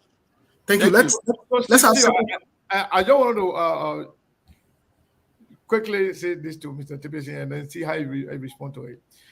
You just mentioned that you don't want to do anything that will bring shame to you. You said that in your statement. So whatever brings shame to you, will you regret doing anything that will bring shame to you? Say that again. Will you regret anything that will bring shame to you that you have done that brought shame to you? Will you regret that? I will absolutely regret it. Most especially, he said there's an adage that say you can fool some of the people some of the time. You can fool all of the people some of the time, but you can fool all of the people all of the time. They say, So I want to so answer a question, right? okay. If I made a mistake first, even in my personal life, if I was speeding and the police pulled me over and gave me a ticket, probably I had an emergency, I would take that as a mistake. If I will repeatedly speed while driving and I continue to put speeding ticket on my record, it's a shame on me. I'm trying to translate that into the electoral process. If I feel that one way or the other, my decision, even if not regretted, but is with challenge for the first round, and then for the second one again, I go and place myself in a position where today SK Cannon will call me 8 more years from now to question me again and want me up to the fact that I'm regretting a decision, then it means that there's a big shame on me. I'm not prepared to do that. I don't want to make a decision that will bring shame onto me. So were you ashamed or how did you feel when your daughter called you? You forced us to full vote for this person. And now come and see what we are going through.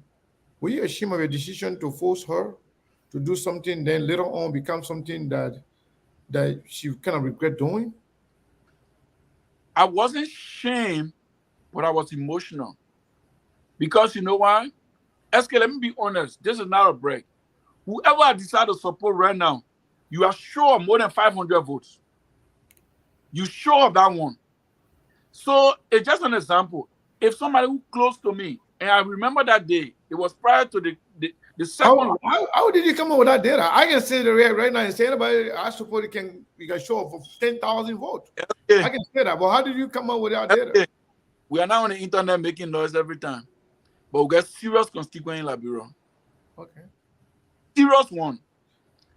But myself ran. But because The fact that yeah, you don't want to, let me tell you what I'm driving at. You are a young man, educated, intelligent, but I will repeat, if people like me can support or will support you, you must show some remorse for whatever action. Either it's the first time, the second time, the third time, as long as it doesn't go right, it's always good to express remorse. It makes you a human being. It makes you somebody who, you know what, I did this the first time. It didn't go the way I expected it, but I regret what happened. But next time I will do it better. That can make you me know, to trust you. But SK, if you can't do SK, that, people like me and a lot of other people will have reservation about your judgment. The fact that you cannot regret anything because it happened the first time, I cannot support somebody like that because SK, tomorrow they're not gonna say, you know what? I was just hoping. We were all hoping. We didn't know what going to be the outcome. But the way it happened again, I don't regret doing it because we're just hoping. So as long as you continue to do that, you have people that will follow you. You know, in Liberia, there are certain group of people, whoever they believe in, whether that person tells lie, do whatever they want, that person can do anything, they will still support you. But there are a lot of other people out there from intelligent community, from people who look at people from leadership standpoint. There are certain criteria, there's certain character in the leadership. or supposed to be leader. If that is missing, is a red flag. You can have everything, but there's tendency in leadership. SK, It's called only taking I want responsibility. If you get the responsibility, I then want to come in quick. But I mean, I'm just saying it. You don't have to. I want to come in quickly on something. It will help And- you and- if you do. And probably this will be my Anything in your life. If something Yeah, happens that doesn't go right, expect the mistakes or whatever happened. Show some remorse. It makes you a human being. But saying no, I don't regret doing it, even though it's bad. SK. I know where you, like I said to you, from the political lenses, what I see, I know what you want me to say. Yeah. But one thing I have not mentioned that I want to make clear. You know why I'm not totally going to regret my decision to support to have voted George Weah? Because good things too have happened in life. I'm not saying I regret the fact that George Weah became president and he's been building roads. Though it's not that much. And don't get me wrong, I said all the ugly things. But I don't regret that I voted George Weah and he made Doe community to have a road today. Okay. I appreciate him for that. Does it worth a second term is another discussion. I don't regret voting for George Weah, and my vote brought a pack where kids can go and play today. But does that pack worth re-election is another discussion. I don't regret electing George Weah, and we see some small little reform and things going on in Liberia. So when I say I regret it, it means that I'm regretting the few good things the government is doing.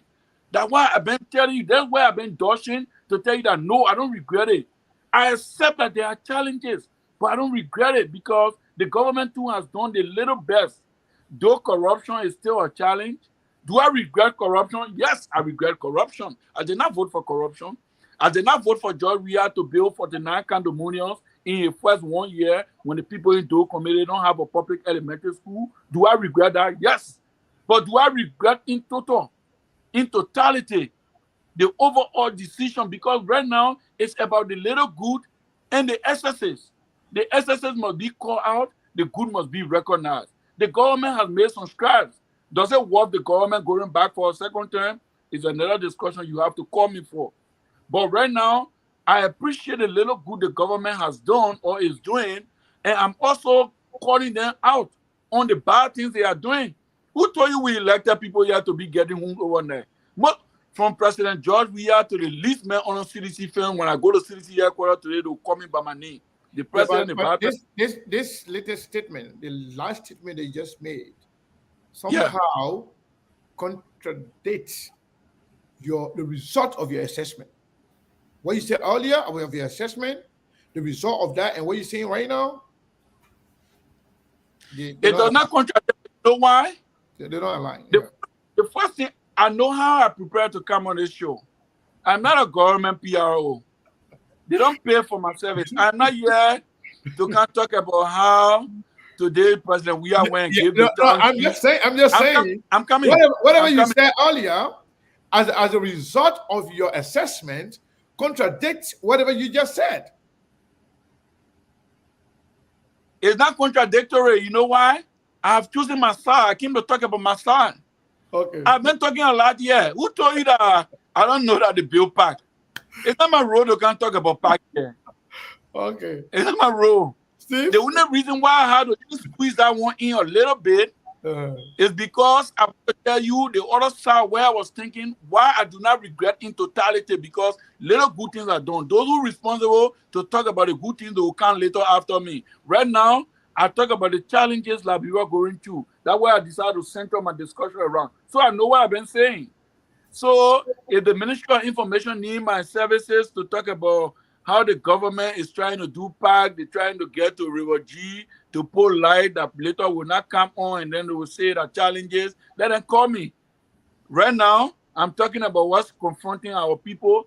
And because the essences are more than the achievement, that's why I'm focusing on the essences so that the government will have a clue on what to do. And if you ask me, what can the government do? I will tell you. One, I'm very disappointed in the way President Weah has conducted the leadership. Why do I say so? Well, Mr. Tipayson, I'd like to Okay. redirect the conversation because I got a few more minutes to be with you and Sekou, but I know Sekou would take over and you guys will proceed from there. You said earlier that you associate. Not a few more minutes. You got 20 more minutes. You said earlier that you were associated with a political party apart from the CDC-led government or the CDC, and I stand to be corrected on that. Not only that, you've alluded to being progressive. I'm not sure if that interprets as you associating with the progressive, whether it's Backo Matthews, whether it's other guys, Tipote and other people. Breman Fambula, I know you alluded to the names. I wanted to ask you this question about this issue of progressive.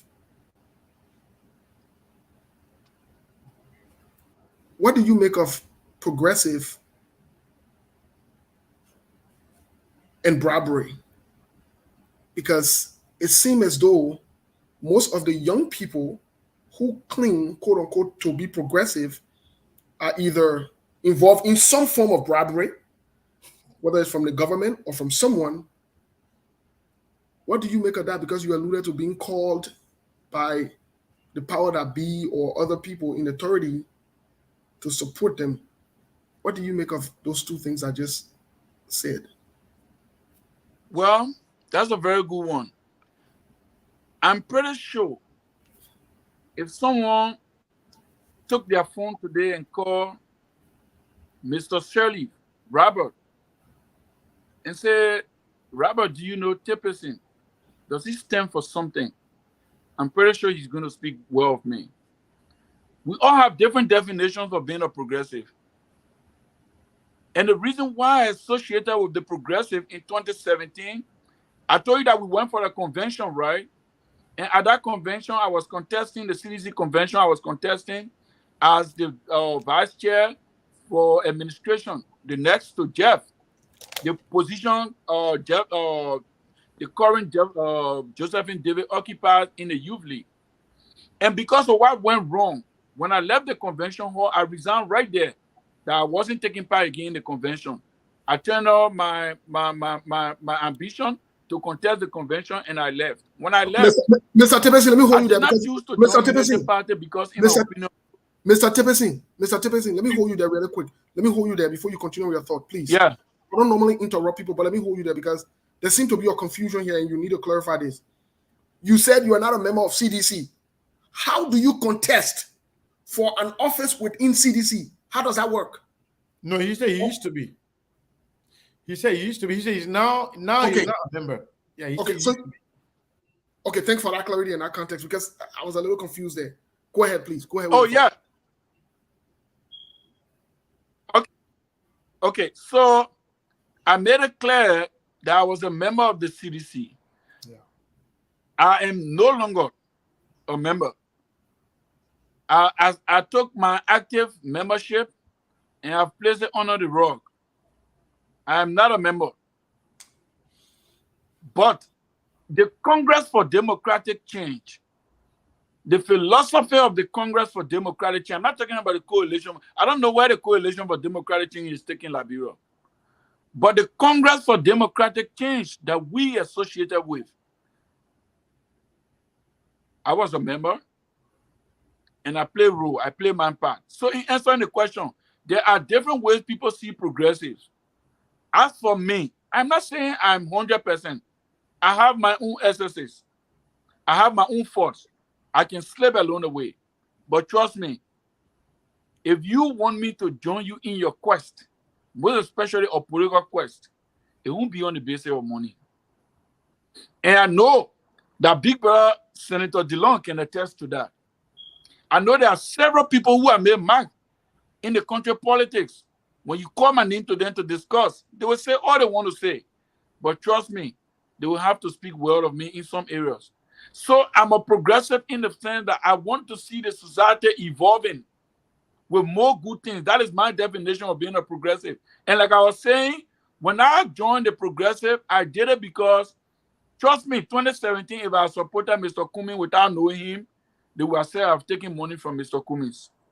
Even recently, before I could leave Moreover, we had a press conference. We asked Mountain College, we organized September 24th, 2018. We organized Bring Back Our Money campaign. My friend said Mr. Cummings gave me 5,000. At that time, I've never, the only 2 times I've seen Mr. Cummings in my life, but you saw how I was accused. And all the time I've seen it was in the public. We've never met privately. I've never taken anything from him. I don't want to believe he really knows me that well. But I define if I supported Mr. Cummings, they will come to say that because of money. I couldn't support Unity Party 2017. I told you that, right? I couldn't support Prince Johnson. I couldn't have supported the Liberty Party in 2011. So what I decided to do was to go to a party with the original and foundational argument of the Liberian people problem. The United People's Party, the party that brought forth multi-party democratic tendency to the Republic through Bacchus Matthew. I decided I want to go among the old people and I will learn. Nobody will accuse me of taking money, and I will be there and be able to grow in terms of ideas. That was my decision. Okay. All right. Thank you. Let me get to this point here because I'm pressed with time. Let me get to this other question about you and your progressive ideology. In most recent time, we've seen you with Senator Darius DeLong pictures. We've also seen you with, and I stand to be corrected, Henry P. Costa on pictures as well. And one will presume that you have a relationship with them, whether it's political or social or just, mutual. What do you make of them as public figures and your connections to them? Some might say maybe you were trying to get sympathy from them to seek office so that their supporters could support you. And you've never held them accountable in public, but you've rained praises on them. What do you say? Senator DeLong is aware that there was some point in time I went public with my disagreement with him, and that has not hindered our friendship or our relationship. I have known Senator DeLong since 2009. And trust me, in 2009, I was an active sedition. But I supported Senator DeLong. And I supported him because I felt at the time that he was presenting something far different that we weren't doing. He's a big brother. Whenever he's wrong, he's going to be told that he's wrong. Trust me about that. But right now, of all of the 103 lawmakers at Capitol Building, I appreciate what Senator DeLong is doing for the Liberian people. He has his own boards. He has regretted them. He owned up to his mistake about the ticket. He owned up to his mistake about the 30,000, and he planned not to do it. But I appreciate the fact that Senator DeLong is keeping the torch burning. I see a breath of fresh air in him. Henry Costa, he's a friend. He's a brother. He has earned his stripes in the Liberian society. I hold him accountable. There are things, whenever he do those things, I call him up. But it still doesn't take away we are friends. I've taken, the speaker is my former boss. I used to be special assistant to Speaker Buffer Chambers. But weren't you right here a few minutes ago when I was in Liberia, I took a picture with him. I posted it. But I just acknowledged that when I went to the first branch of government, it was dark, right? I said it. That it was dark. The vice president office was dark at the first branch of government. So my relationship with people, I keep it professional. My brother, the only thing I thank God for, and let me say this, at least I'm not in Liberia again, where I have to beg somebody for $50. So I used to be in Liberia, my mom was sharp. Then I come to a country that provides an opportunity for me to get $20 in my pocket. Tell me my mom not feeling nobody more. My head not feeling nobody more anymore. Okay. I can be friendly with you, I tell you the truth. Okay, let me ask you my last question before I take a leave of you and turn it over to Sikwi here. And I know the conversation will get interesting and more. It will benefit our people more. But we've spoken about the CDC your association with the CDC or your role with the CDC to some extent, your desire maybe to contest in the future, and so forth. I want to transition a little bit to the opposition. What do you make of the opposition in general? And also, what do you also make of the current Unity Party, the ALP? Considering you said in 2012 you wouldn't vote for the Unity Party and you blame President Ellen Johnson Sirleaf, do you pull any responsibility on Vice President Joseph Yuma Boakai? And would that also impact your decision as to whether you would support him or not come the presidential election 2023? I'll leave it as that. Thank you, and I'll be following. I don't want you to go because I want you to listen to the response. Okay, let me listen. Let me listen. Let me openly say, I have a huge love for Liberian opposition community. And I won't have my feelings about this. I wish Mr. Cummings and Joe Bwaka had represented the opposition. They were with my CDC one round. I wish. I was so happy when that chemistry started to come together. I used to sit in my room every time and smile. And then later, everything just disappeared. Right now, it has left me in a complete state that I don't know how they can come back together, because you know what I know? There is no one party that can go to election with the CDC right now and win. In 2011, I said I couldn't vote for a Unity Party, and you asking me, do I shift some blame on Omen Bwaka? I would say yes, but not with huge percentage. Could it impact my decision to elect him or not? I would say no. It would not impact my decision if I want to vote for Joe Bwaka. But I will have him to blame because he worked with Ellen Johnson. The reason why I won't blame him that much, because as vice president, in my opinion, and from the structure of the governance architecture, he never had much to do. But in the cycle of leadership, teamwork, does he share the responsibility of some of what happened? Yes, he does. Could it impact me from voting for him? Because if I want to take Joe Bwaka off the race, I want to take Cummings off the race, I say you're telling me now that I should go vote for George Weah again. Then you'll come back and call me and question me. So it will not impact me this time around, because I'm not sure I want to vote for George Weah anymore. I said I'm not sure. Every day what wrong in my mind as a local Liberia, I'm not sure I want to vote for George Weah anymore. And I'm saying that my CDC friends are hearing me. I'm not sure I want to vote for you again. I'm not sure I'm one of you, because you don't see me as one of you. So I'm not sure I want to vote for you. And man, you guys see me as one of you. What you guys doing in Liberia, from what I saw, I'm not pretty sure that's the kind of country I want. So I'm left with the opposition community to decide. And that's where the conversation is going. I've been honest to tell you, I didn't want to say when SK was pushing me, but let me tell you, if I'm to make a decision right now, I said things could change, but if I want to bear right now, and you ask me, Tipayson, what do you want for Liberia? I'll say I need to choose somebody from the opposition. But I'm not too sure I need George Weah anymore. I'm not sure of that. Okay. Well, quickly, because 16 months from now, he's not part of my option. Maybe he'll jump there, over there, while I'm sleeping in car in my drink. I don't know. But right now, if you give me ballot paper in Liberia, I get my again.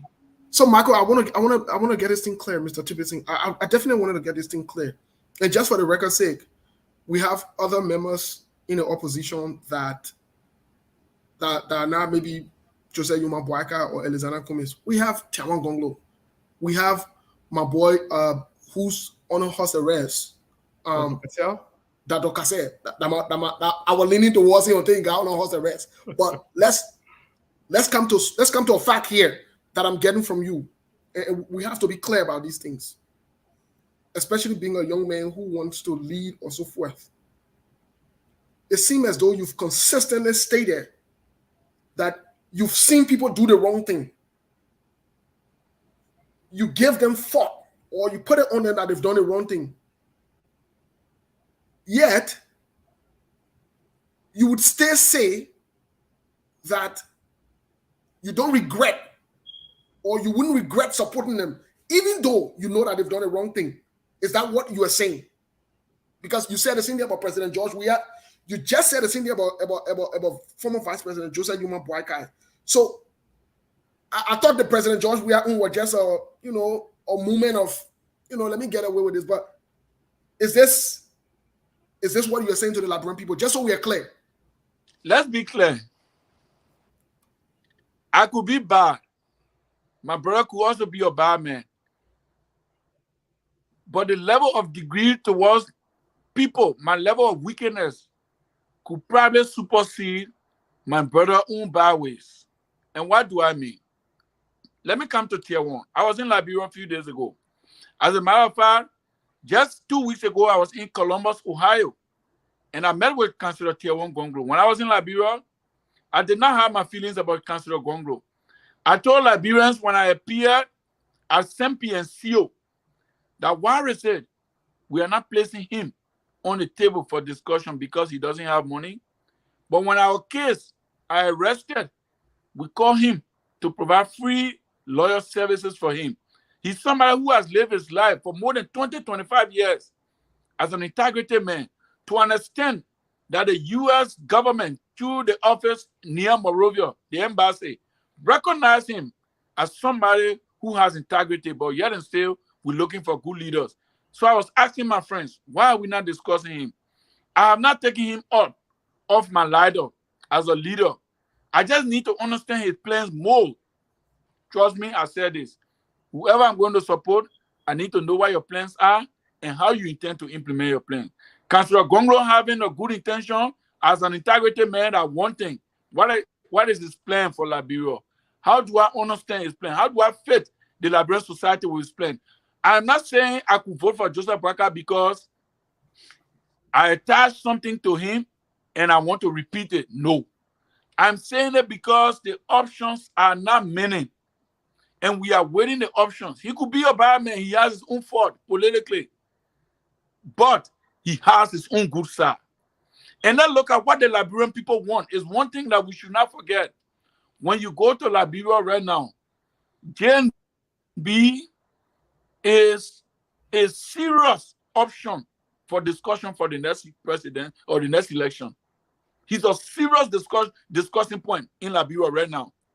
Okay, my point now is, how does JNB justify that even though he was vice president, but he could make a good president? How does Mr. Kumi explain his plan for Liberia and if he can make a good president? How does Tier 1 Gonglo explain his point and if he can make a good president? As for Cassell, even before him going behind bars, I've never been a fan of him. I don't believe. Look, let us stop this. We made a mistakes before. Somebody just come because they get a few dollars in their pocket and we start to run behind them. And we think that they are the Messiah, they are the Savior. If I've done that before, I've changed from that. I've repented from that. I want to be a good citizen. I want to be a responsible citizen. I want to vote for people based on their life, their record, and what they stand for, what their plans are, not because they got money in their pocket. Thank you, Mr. Tipayson. Once again, you're welcome.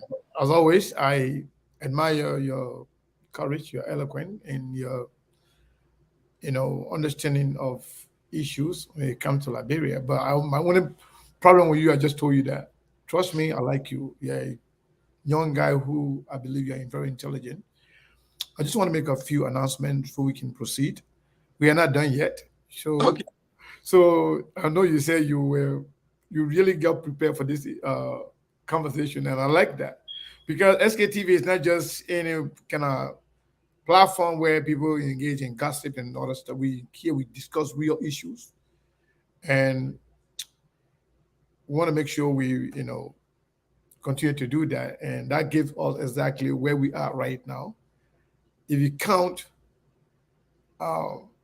Liberians media, especially social media platforms, you will not count 5 without mentioning the SKTV. I can say that for the fact. And some may be more than us in number, but when it comes to integrity and trust of the people, we have earned that, and we will maintain that no matter what. So I just want to make a quick announcement to everybody here. On Saturday, Alice Cummings will be here. Since this whole case went to bed, we are yet to hear from him. So we want to have a conversation with him about his experiences in everything that happened and the way forward. It's going to be very, very, very intriguing conversation. So it will interest you to be here. I will be in attendance To be a part of this conversation. That's the first announcement. Second announcement is on Sunday. Representative Mayamu Fofana of District Number 4, Lofa County, will also be here. She's running right now in the upcoming senatorial by-election. And she is a member, an executive member of ACU, but at the same time, registered to run in this election as an opposition, as an independent. That's interesting, correct? So, and we had ACU chairman here a few days ago who said a lot of different things. Some good things, some not so good things. However, now we have ACU constitution in our possession, as he promised the other day that you're going to send us ACU's constitution. Now we have it. Now we're going to have Honorable Mayamu Fofana here on Sunday. So we have a loaded week, like Steve said the other day, that, Michael Tipayson is going to be here on Thursday, the person going to be here. So we have a lot planned moving forward. So be here on Saturday to listen to our conversation with Mr. Cummings. Also, we encourage you to be here on Sunday for another intriguing conversation with Representative Mayamu Fofana, an aspirant for the by-election. I just want to do those two announcements, and then we continue our conversation with Mr. Tipayson. We do not have enough time left, but we got to make use of the little time we have left for now. So, Mr. Tipayson, can you hear me? Yeah. Okay. So you talk about if anybody you support, you guarantee at least 500 votes. And I laugh about it. I say, I can come and say I can, guarantee 10,000 votes without giving the how and where. So I just want to know, educate us. You say you do have a constituency in Liberia. Where is that? And who are those? Thank you.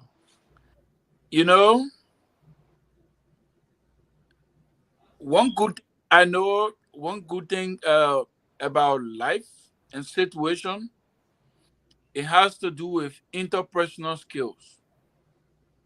That's the first thing about life that I have examined. Mm-hmm. My passion is politics. Whatever I would do, I love politics. I contested the elections. You probably did not know I was running, right? Because I never have flyer, no t-shirt. I didn't know. Okay. I never have flyer, no t-shirt, no campaign launch. I just registered to send a message to my friends in the CDC at the time that because we said the country was broke, it was never necessary for us to bring Representative Sir Joseph, and then later we'll have to spend the country money again on another by-election, which happened if he won. I never had pool washer. I was just on the ballot. I just used my Facebook account and say I contested. I registered, and I was on the ballot. When you check the record next day, I got 1,900 votes. A young man from Doe community, I was just in a room in Doe community. And I did that. No flyer, no billboards, no t-shirt, no campaign launch, no vehicle to pass around. I just said, I'm contesting. Does that send a message to you? Right now, if I were to go to Monrovia to challenge that I want to run again in 2023, I will get more than 1,900 votes. Because you know why? Right now, I've established more relationships. My influence in my community has increased. I got some small money, small liberty now in my pocket too.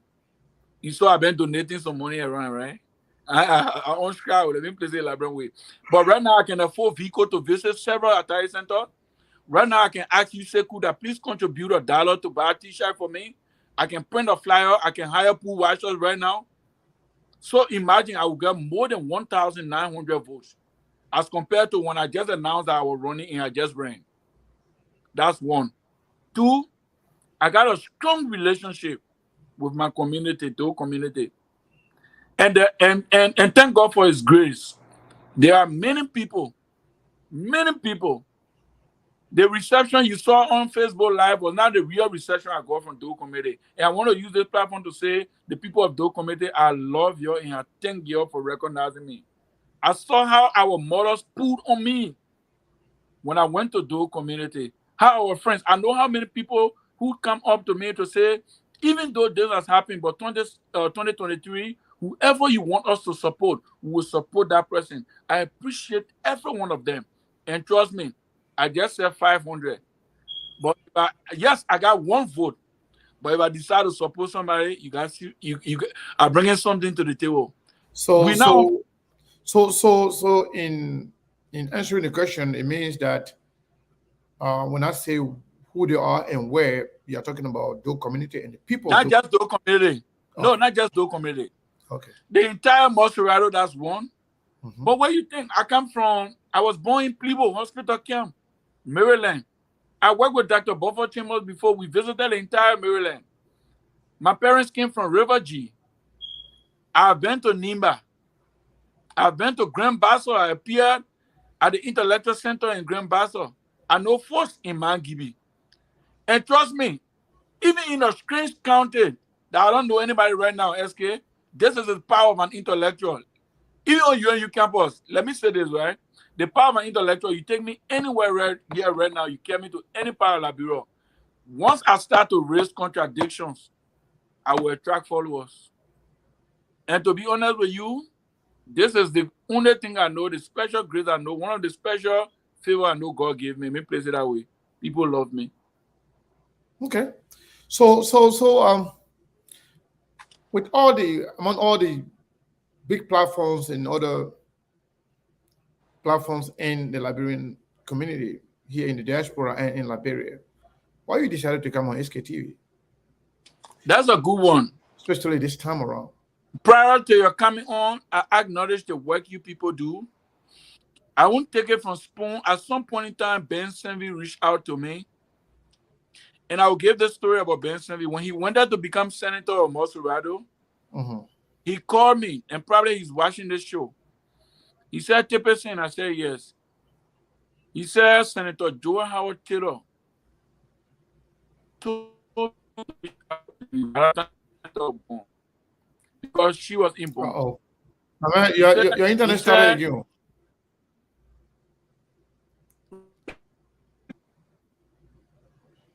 Hello?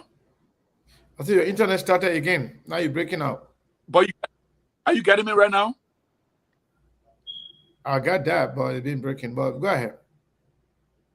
Okay. I won't take it from Spoon. I was just trying to give a story because Ben extended an invitation to me long time ago to appear on Spoon. And honestly, I told him at that time I wasn't ready. I told him I never wanted to appear. You know why? I wanted to observe and see what's really going on. But when Steve reached out to me and said, I want you to come on SKTV, I said, fine. I did not hesitate. So yes, Ben has reached out to me a long time ago to make my debut on Spoon. But at that time, I told him I wasn't ready. And I told him we could do it another time. At some point in time, I reached back to him when I noticed that I needed to come on. and I couldn't get him. So I was giving a story to say that Ben reached out to me too when he wanted to contest. And at that time, he told me that Senator Joel Howard Taylor had informed him to reach out to me. But I did not support Ben in 2014. I told him I was supporting President George Weah because the Senate seat at the time in Moscow, we wanted to use it to give President Weah an orientation to the governance process of Liberia. So I supported President George Weah over Robert Sirleaf, over Ben Semby, and the rest of the people who contested in 2014 for Moscow County. So SKTV has been doing well, to your credit. And coming here, I felt is the ideal area where I can communicate my message unhindered and without being pushed to say or do what I don't want to do. So I'm here because of the work you've been doing, standing up for the Liberian people, standing up for what is right, what is just, or in the interest of a prosperous society. I'm proud of the work you do. That was the reason why I decided to come. Thank you very much. Actually, I was not even aware that you were coming on. It was announced by Steve. And, You know, and one more thing. I don't do. Yeah. Go ahead. One more thing. The reason why I wasn't ready before, one of the reasons why I wasn't ready before was because I was actively with the bank. Even though this is America, but I wanted to uphold the standard. I told you that before going to Liberia, I resigned. I'm not working right now. And I want to get more involved in the political process in Liberia. So this is just the first of the many appearances I'm going to be making on the different networks. So thank you for bringing me back to the public, because I've been in my corners, I've been in my shadows. But I'm waking up from my slumbers because the country depends on us and the kind of messages we give to our fellow friends on how we make decisions. And I really appreciate that. I want to say thank you for coming to SKTV. Like I was saying, even when people call me as to whether or not they want to appear on SKTV, I always direct them to Steve. Steve, the one that does the programming and everything else. And sometimes I can only see the flyers. Sometimes I see, the program as to who's going to. Some people call me. I can even forget they even call me. Actually, give Steve number to them to talk to Steve and Terco. They are the one that can do all the planning and okay, this person coming on and stuff. For me personally, I appreciate their work. I'm involved in a lot of different things in terms of business, right? So to have this platform moving consistently require time, require a lot of things. So to get where we are right now, I will not own the credit entirely. Steve, Teco, and all of our folks behind the scene, they are the one making it possible. So, yes, when you start something and you don't want to be greedy, you want to bring other people in. And I know how much Steve and other people there too are appreciative of us bringing them on board. But we want to give them that back as well for being around. They have helped us maintain our consistency, even when I'm busy. You see, you started the show, I was not even here, right? And Steve had a lot of different interviews where I'm not even in there. They will continue with it and sometimes finish. I will not even have time to come on.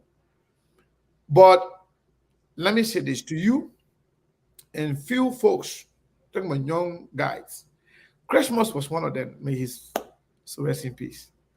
He was one of them that when we started this show, they used to come on all the time. They contribute. You have appeared on the show when we used to do on the cell phone. We have conversations. Christmas, same thing. George Lobo, all those other guys. Anthony C. was the first person to be a guest on this platform. So no matter what, no matter how far we have come, I will never forget about some of those things or some of those guys, I've been around.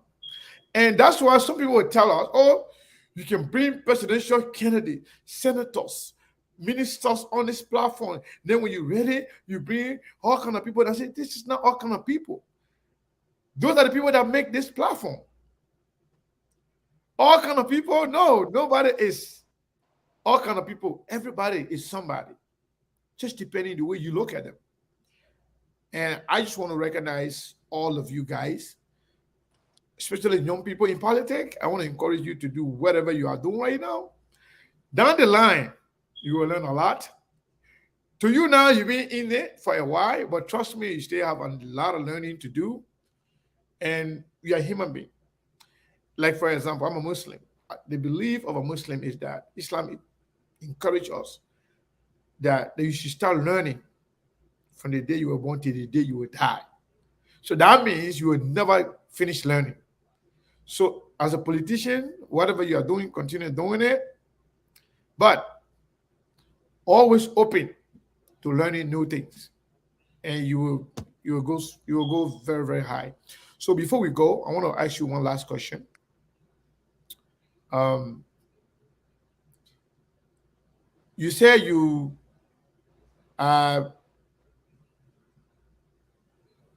okay, we lost him. I'm trying to ask him about his decision, his position, where he said he will try to make a decision as to who to support.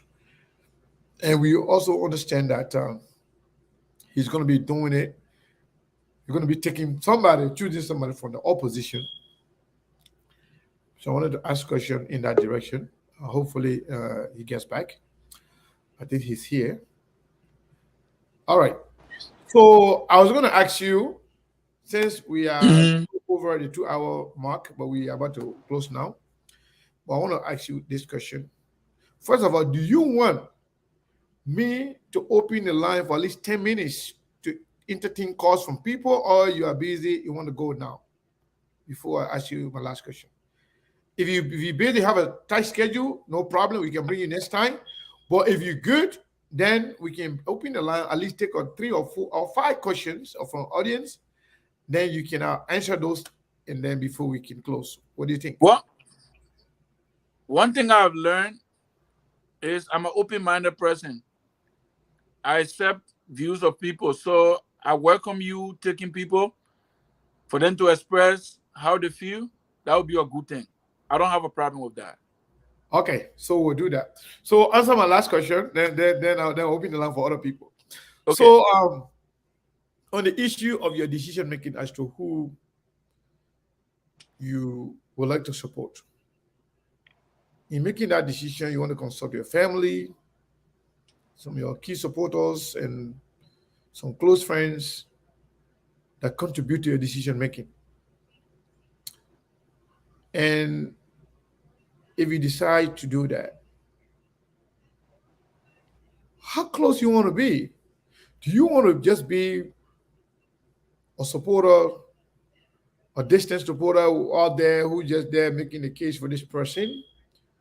Or you want to be a close confidant, a trusted advisor, somebody that you can also use to communicate some of the ideology, plans that you have for Liberia? How close you want to be with this person? I want to be very close. Okay. You know, I'm aware that President Weah knows me, but we were not that very close. And it was not my point, or for me at the time, it didn't matter to me if the political leader and I were very close. I mean, very close to that extent. That was not my focus. That has not been my focus until now. Because you know why? I believe in some of the ideas I have. I respect people's ideas. I love ideas. But I believe I've come to realize that if you make all the noise and you don't have access to communicate your ideas, during the stage of governance, you are most likely to get disappointed. And so that's the reason why whoever I'm going to support, probably I may not be close, but I'm wishing that that person be able to inculcate some of my ideas, some of the ideas I will gather from people that I would want to present, to be able to take a look at it. And two things I want to also clarify before we go forward. We are schooled in grassroots mobilization. And grassroots mobilization, community integration, is not just about how you relate to the community. It's about what affecting the community and how do you come up with a policy or plan to solve that problem. I believe Liberia needs a national action plan that could be legislated. That's one idea I'm convinced about. We need a national action plan. We noticed that Taylor brought Vision 2024. Just to go back a little bit, President Sally brought Vision 2030. George Weah has PAPD. There is no single national action plan fully legislated that compels whoever becomes president or head of state to say this is the Liberian agenda and we must implement the Liberian agenda. I look forward to a president that will take our ideas on how do we achieve a national action plan for Liberia. I look forward, and that's one of the reasons why I hope and I wish to be close to whoever I will support. But even if I'm not close, I will find like minds, those who are close to that person, to send forth a data, a survey, or whatever tool we can use to have that person communicate that plan to the president. All right. The last thing I want to comment on, I've never been a member of CPP. I read some people saying we took Cummings to court for fingering document we lie on him. Two are people who know me. I've never ridiculed Mr. Cummings because he's done nothing to me. As a matter of fact, I have expressed my admiration for him for the feat that he has reached in corporate America. I told you I'm a beginner, right? In the last 2 years, I've been working with the bank. I know what it takes for you to reach that level in America. America is a competitive society. So for Cummings as a black man, as a Liberian, to reach that feat, I will continue to remember. So I'm not I'm not accused of fingering document. I have absolutely no fish to fry in our oil. All right. So you just, I think we are still having some issue with your internet. Can you hear me now? Yeah, somebody tried to call me. That's the reason. I'm on live and no I keep receiving calls. I'm so sorry. Yeah, it's okay. Just put it on do not disturb. That way it will not come in again. But let me say this. So let me say this. I just want to give you a piece of advice. You can take it or leave it. That's fine. If you want to be as close as possible to that person in making your decision, that should also factor in the prospect of that level of relationship, giving people who are overly protected by the surrounding, just as Josh Weah. So that's just my that's just my advice to you as a brother. I think you have some sensible political thoughts, but you are a journalist, right? I try to be. Okay, no problem. Yeah. So first we'll open the line. The number to call, we have a 480-401-2081. We also have 480-862-0783. You can call either number, you will get us. And the second number there is also a WhatsApp number. So either one of those numbers you call, you have the opportunity to ask a few questions to Mr. Tipayson here. We only have 10 minutes to go because we are way over our time. We're supposed to be out of here in 2 hours, but now we are 2 hours 19 minutes into the show. So at least 10 minutes, that will take us to 2 hours and 30 minutes. So I think we have a caller here. This person seems to be like my friend Prince from Frank. Is it Prince? Yeah, exactly. This is Prince Williams from Tennessee. Prince, welcome to SKTV once again, my brother. Thank you very much, and thanks for doing what you keep doing. Thanks to you and Mosey and Terry. You guys are the ones that will make Liberia into the progressive nation that it intends to be. Thank you very much. My question to Mr. Tipayson. Thank you, Mr. Tipayson, for having a vision yourself. So we the little people, so we can be able to dig deeper into your mind and kind of notion of what you have for the country. My question to you, Mr. Tipayson, I'm a very old man and I've been around for a bit. I've been hearing about this progressive movement, and I think, in my opinion, given my longevity and my experience with the Liberian situation, I think that word has been used loosely, and I want you to narrow and define that word, put that word into perspective for me and your audience, because yesterday progressive were the ones that were working along with Tolbert, and Tolbert ended up being killed. Yesterday progressive were the ones that were fighting against Doe, and they were brought to power through Ellen Johnson Sirleaf, and today our country is in the situation they're in today. What is progressive in terms of good governance, in terms of our country being brought into the 21st century rather than being in the 18th century? What is more progressive than choosing a leader that like Cummings?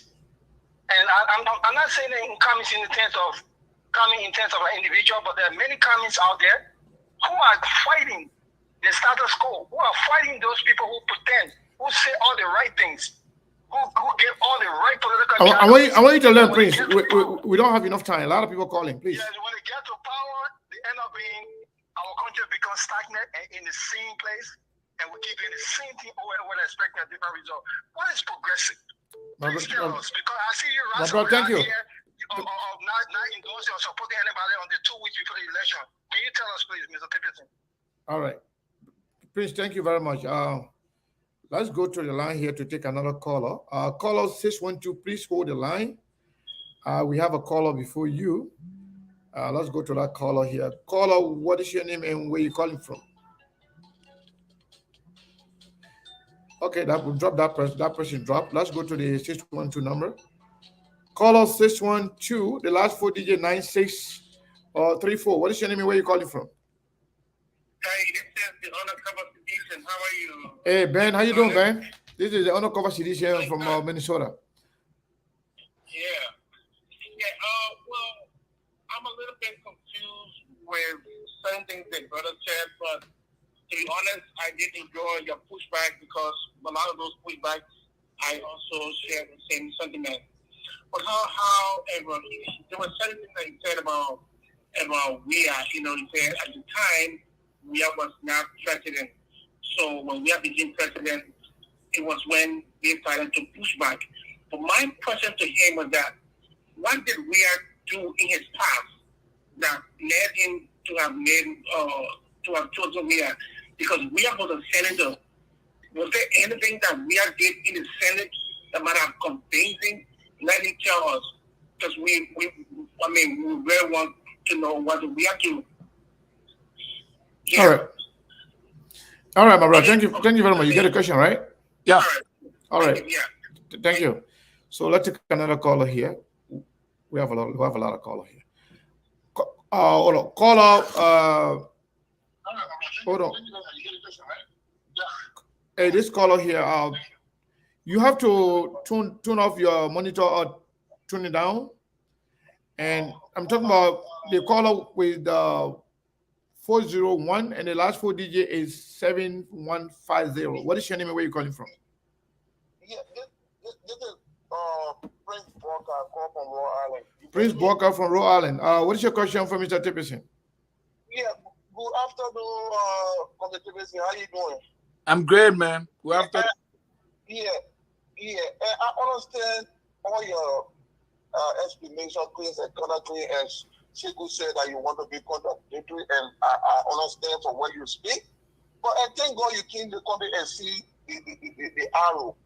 And yesterday you called on the program on the school talk, and you made a statement to Sam Johnson. And when you go back to Liberia, I thought that went by twice.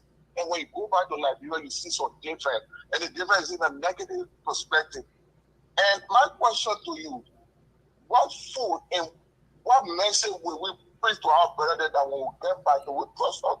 Because we don't want to come here at the end of the day. It's going to be the single guy. Because I can remember you guys, you, Mama Sikava, and the rest of the guys, you stood tall. You said, Joel was the best option. And we just some of you guys that Joel will disappoint us. So, what foods are we daily that will get by whom? That will the guys that will trust us and show the grateful candidate. And I want for you to start facing the candidate that grateful will see. The next Liberia, it did not get to be, maybe use the word skinny around. You say, oh, this, that. No, we got to put a candidate that people that will be sincere and fight for that country. Thank you so much. All right, thank you very much. So we'll take the last call, and then we will give you the opportunity to respond and then make your closing statement. Caller 980, last 4 DJ is 5380. What? 5380. So what's your name and where are you calling from? Hey, bro, how you doing? My name is Toure, Ernest Toure. I call you from North Dakota. Okay. What's up with you, Tipayson? Welcome back. I've been spoken with you back. The thing about, I just have a statement to make. The thing about, this whole thing, Tipayson myself will talk every other time here and there and that. And I always tell Tipayson and say, hey, man, we blame people like you who usher this whole Joshua, embarrassment to power.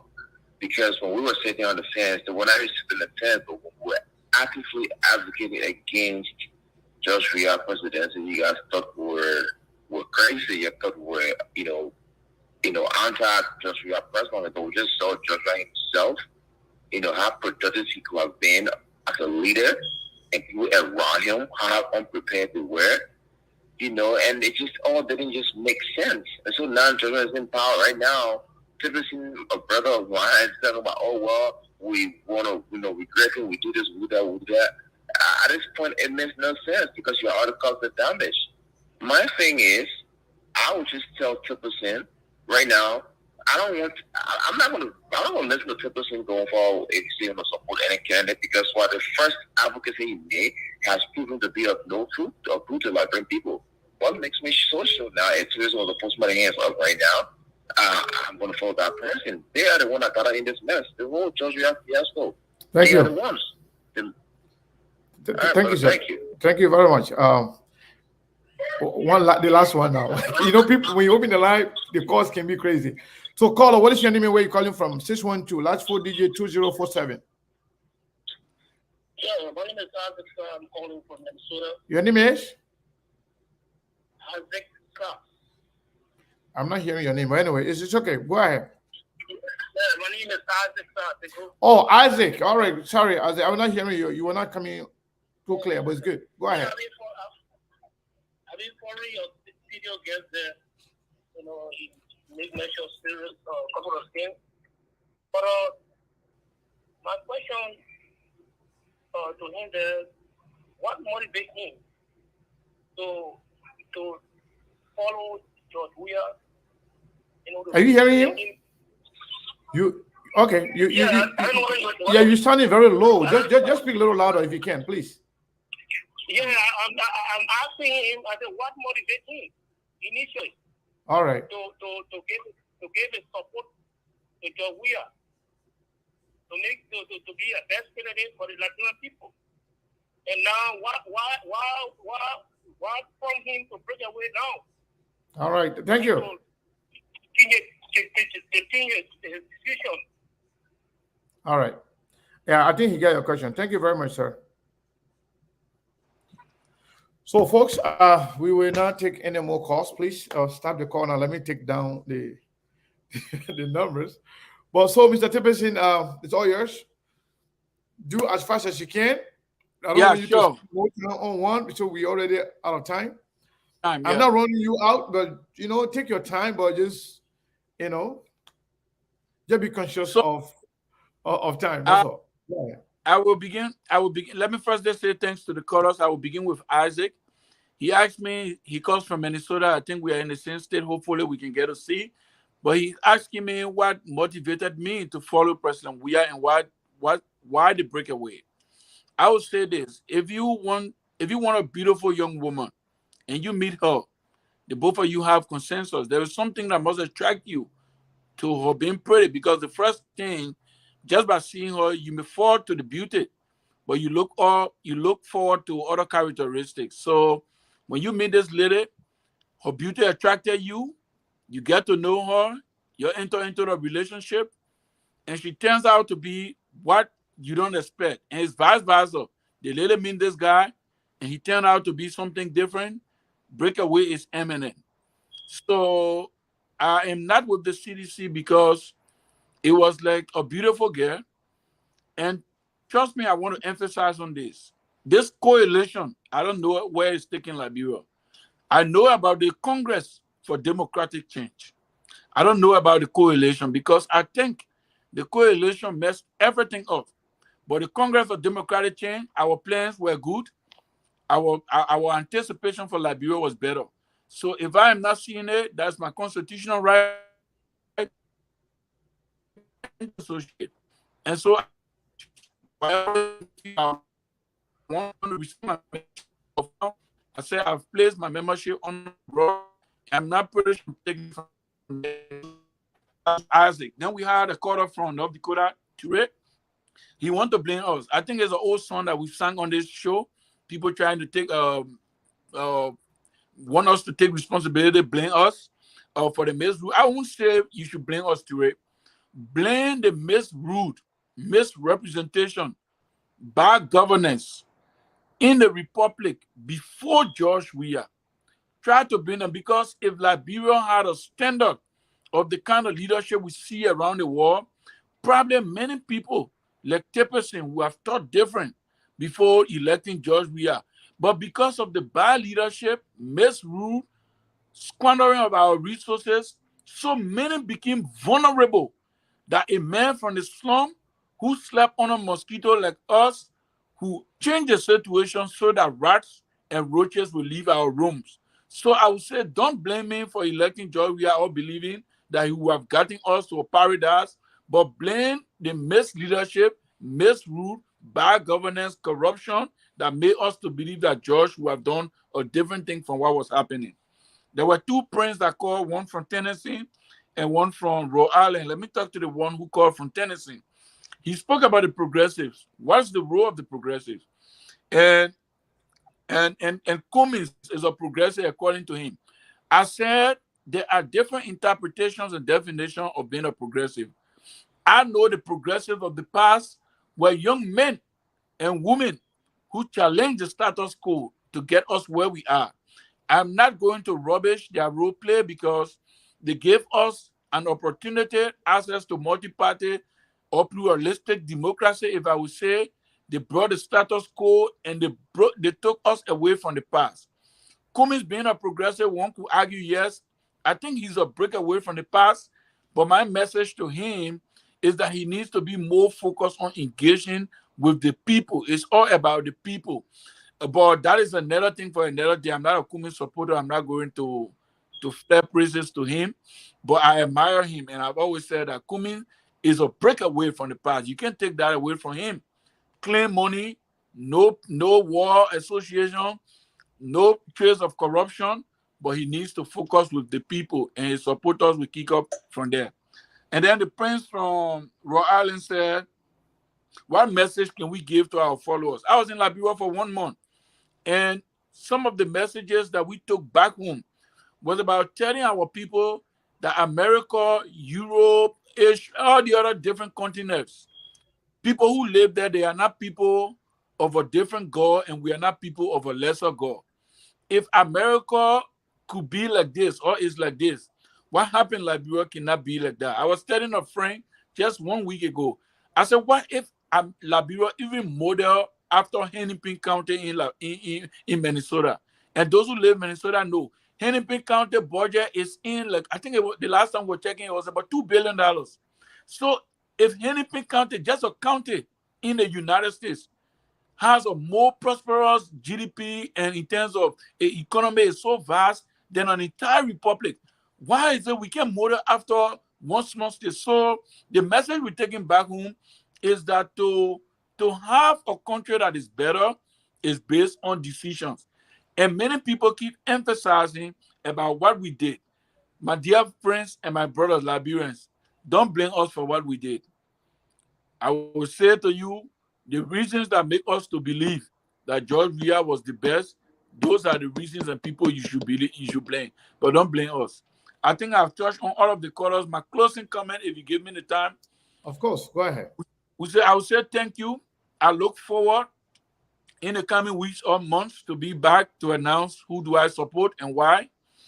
I'm hopeful and I'm encouraging everyone who wants the best for Liberia to make it a duty and pleasure to go back to Monrovia. Voter registration in election year is normally around January, March. It starts like that. If Tipayson wants to see the best for Liberia, so I know that things are tough, but I will refuse to be an internet citizen. I will go back to Monrovia by the grace of God, both for registration. I will go for registration campaign and subsequent voting by the grace of God, because I want to be a part player. If for any reason they can... People keep calling him, so... Yes. I think that's the person calling me back. So thank you for the show. Yes, let me call you a day. It was a very fascinating one. And thank you for pushing me to want to take responsibility. And I will close on that yes, indeed, they didn't accept to regret the decision because the government has done her little best. But her best is not more than the SSS. And that's why I chose to focus on the SSS and recommend. And I look forward to a Liberia where we can have a national action plan that whoever becomes president, it is mandatory, it is bounding, signed by the legislature, and with the people's participation to make a national action plan so that we have a better country and a system that works for everyone. It's all my pleasing pleasure joining you. Thank you so much. Thank you, my brother. Thank you very much. Like you said, we are here anytime you're ready. And we look forward to that announcement. And I believe it will be on SKTV. So we will see. We will see what's going on with that. We'll have a lot of... You pull it out. So, folks, I want to say thank you to each and every one of you. We really appreciate your time. And Steve started the show, but he has to go. He has to run to go do something. But yeah, we are always here, and he's always been there. So we want to make sure we get it going. So again, I'm going to play Samalolo again. Samalolo song, I love it. It's one of my favorites right now. It's called Bossy. Samalolo, Bossy. Yeah, Jade Ken, I'm when music Bossy over. Jade, Bossy, then the man, the music killer. Bossy, then the fire music killer. Bossy, then I have Bossy, then Jade, Bossy, then the man, the music killer. Bossy, then the fire music killer. Bossy, then Wali yangu mango bossy dene, muso nyuma ungo mango bossy dene, mambi bolongo bossy dene, ai anvi bolongo bossy dene, ikituna de bossy dene, boss. Just with the Gabala US Lana Gono Moose in the Biro la chair, I am gonna ka, when I get out, naked into Tamala, just with the lamp or no go in Gadela. I am so nyuma we on gotela, Labia Masacha or Loma and Bibela. Vasi basini, zini mambikono, uo dala kalambenji la begamako boss. Why you keep on the ananke, Olo Ibala Heji, go back. Samalolo nata anfile kono beji la Morovia be affair kana ben, go bossy dene. Antonio Soare, gin against me manga yako, a bossy the way. Cape say Chico Bros movement, jati the tell, a bossy the way. That against Samalolo, na manager Mr. York, na bossy the way. Mr. Duke, na bossy the way. Azaya, go Messi Lile, Atisia, Chomongo Bossy Lide. film logo bossy lide. Ministro da Gina lide, journalist ya style ya bossy lide. Madam President, tuba fofana kwenye kama sango bossy lide. Seku kutubu, mande festival chairman a chomongo bossy lide. Seku kene, SKTV, chomongo bossy lide. Kwenye kabele uruzu so kama dingo, go bossy lide.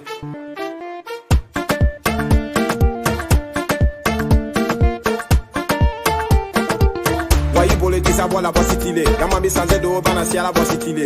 Ya telephone wali o ba bossitile. Fane dag bele. So, folks, that will do it for today.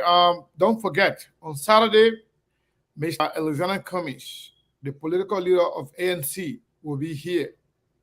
On Sunday, Representative Mariam Fofana from District Number 4 in Lofa County will also be here. Don't forget, SKTV is always the place to be. Somebody asks, what time? Our time never change. The same time. 6 p.m. Liberian time, 11 p.m. Arizona time, 2 p.m. Eastern time, and of course, 1 p.m. Central time. The same time, never change. The only time that can change is the show Steve can do on mental awareness on Friday. That is the only different time we have. But our regular show time have never changed. Stay the same. All right? We'll see you on Saturday. We'll see you tomorrow with Steve, but we will see you tomorrow on Saturday with Mr. Cummings and on Sunday with Representative Mayam Fofana. Good night. We love you. You have a blessed day.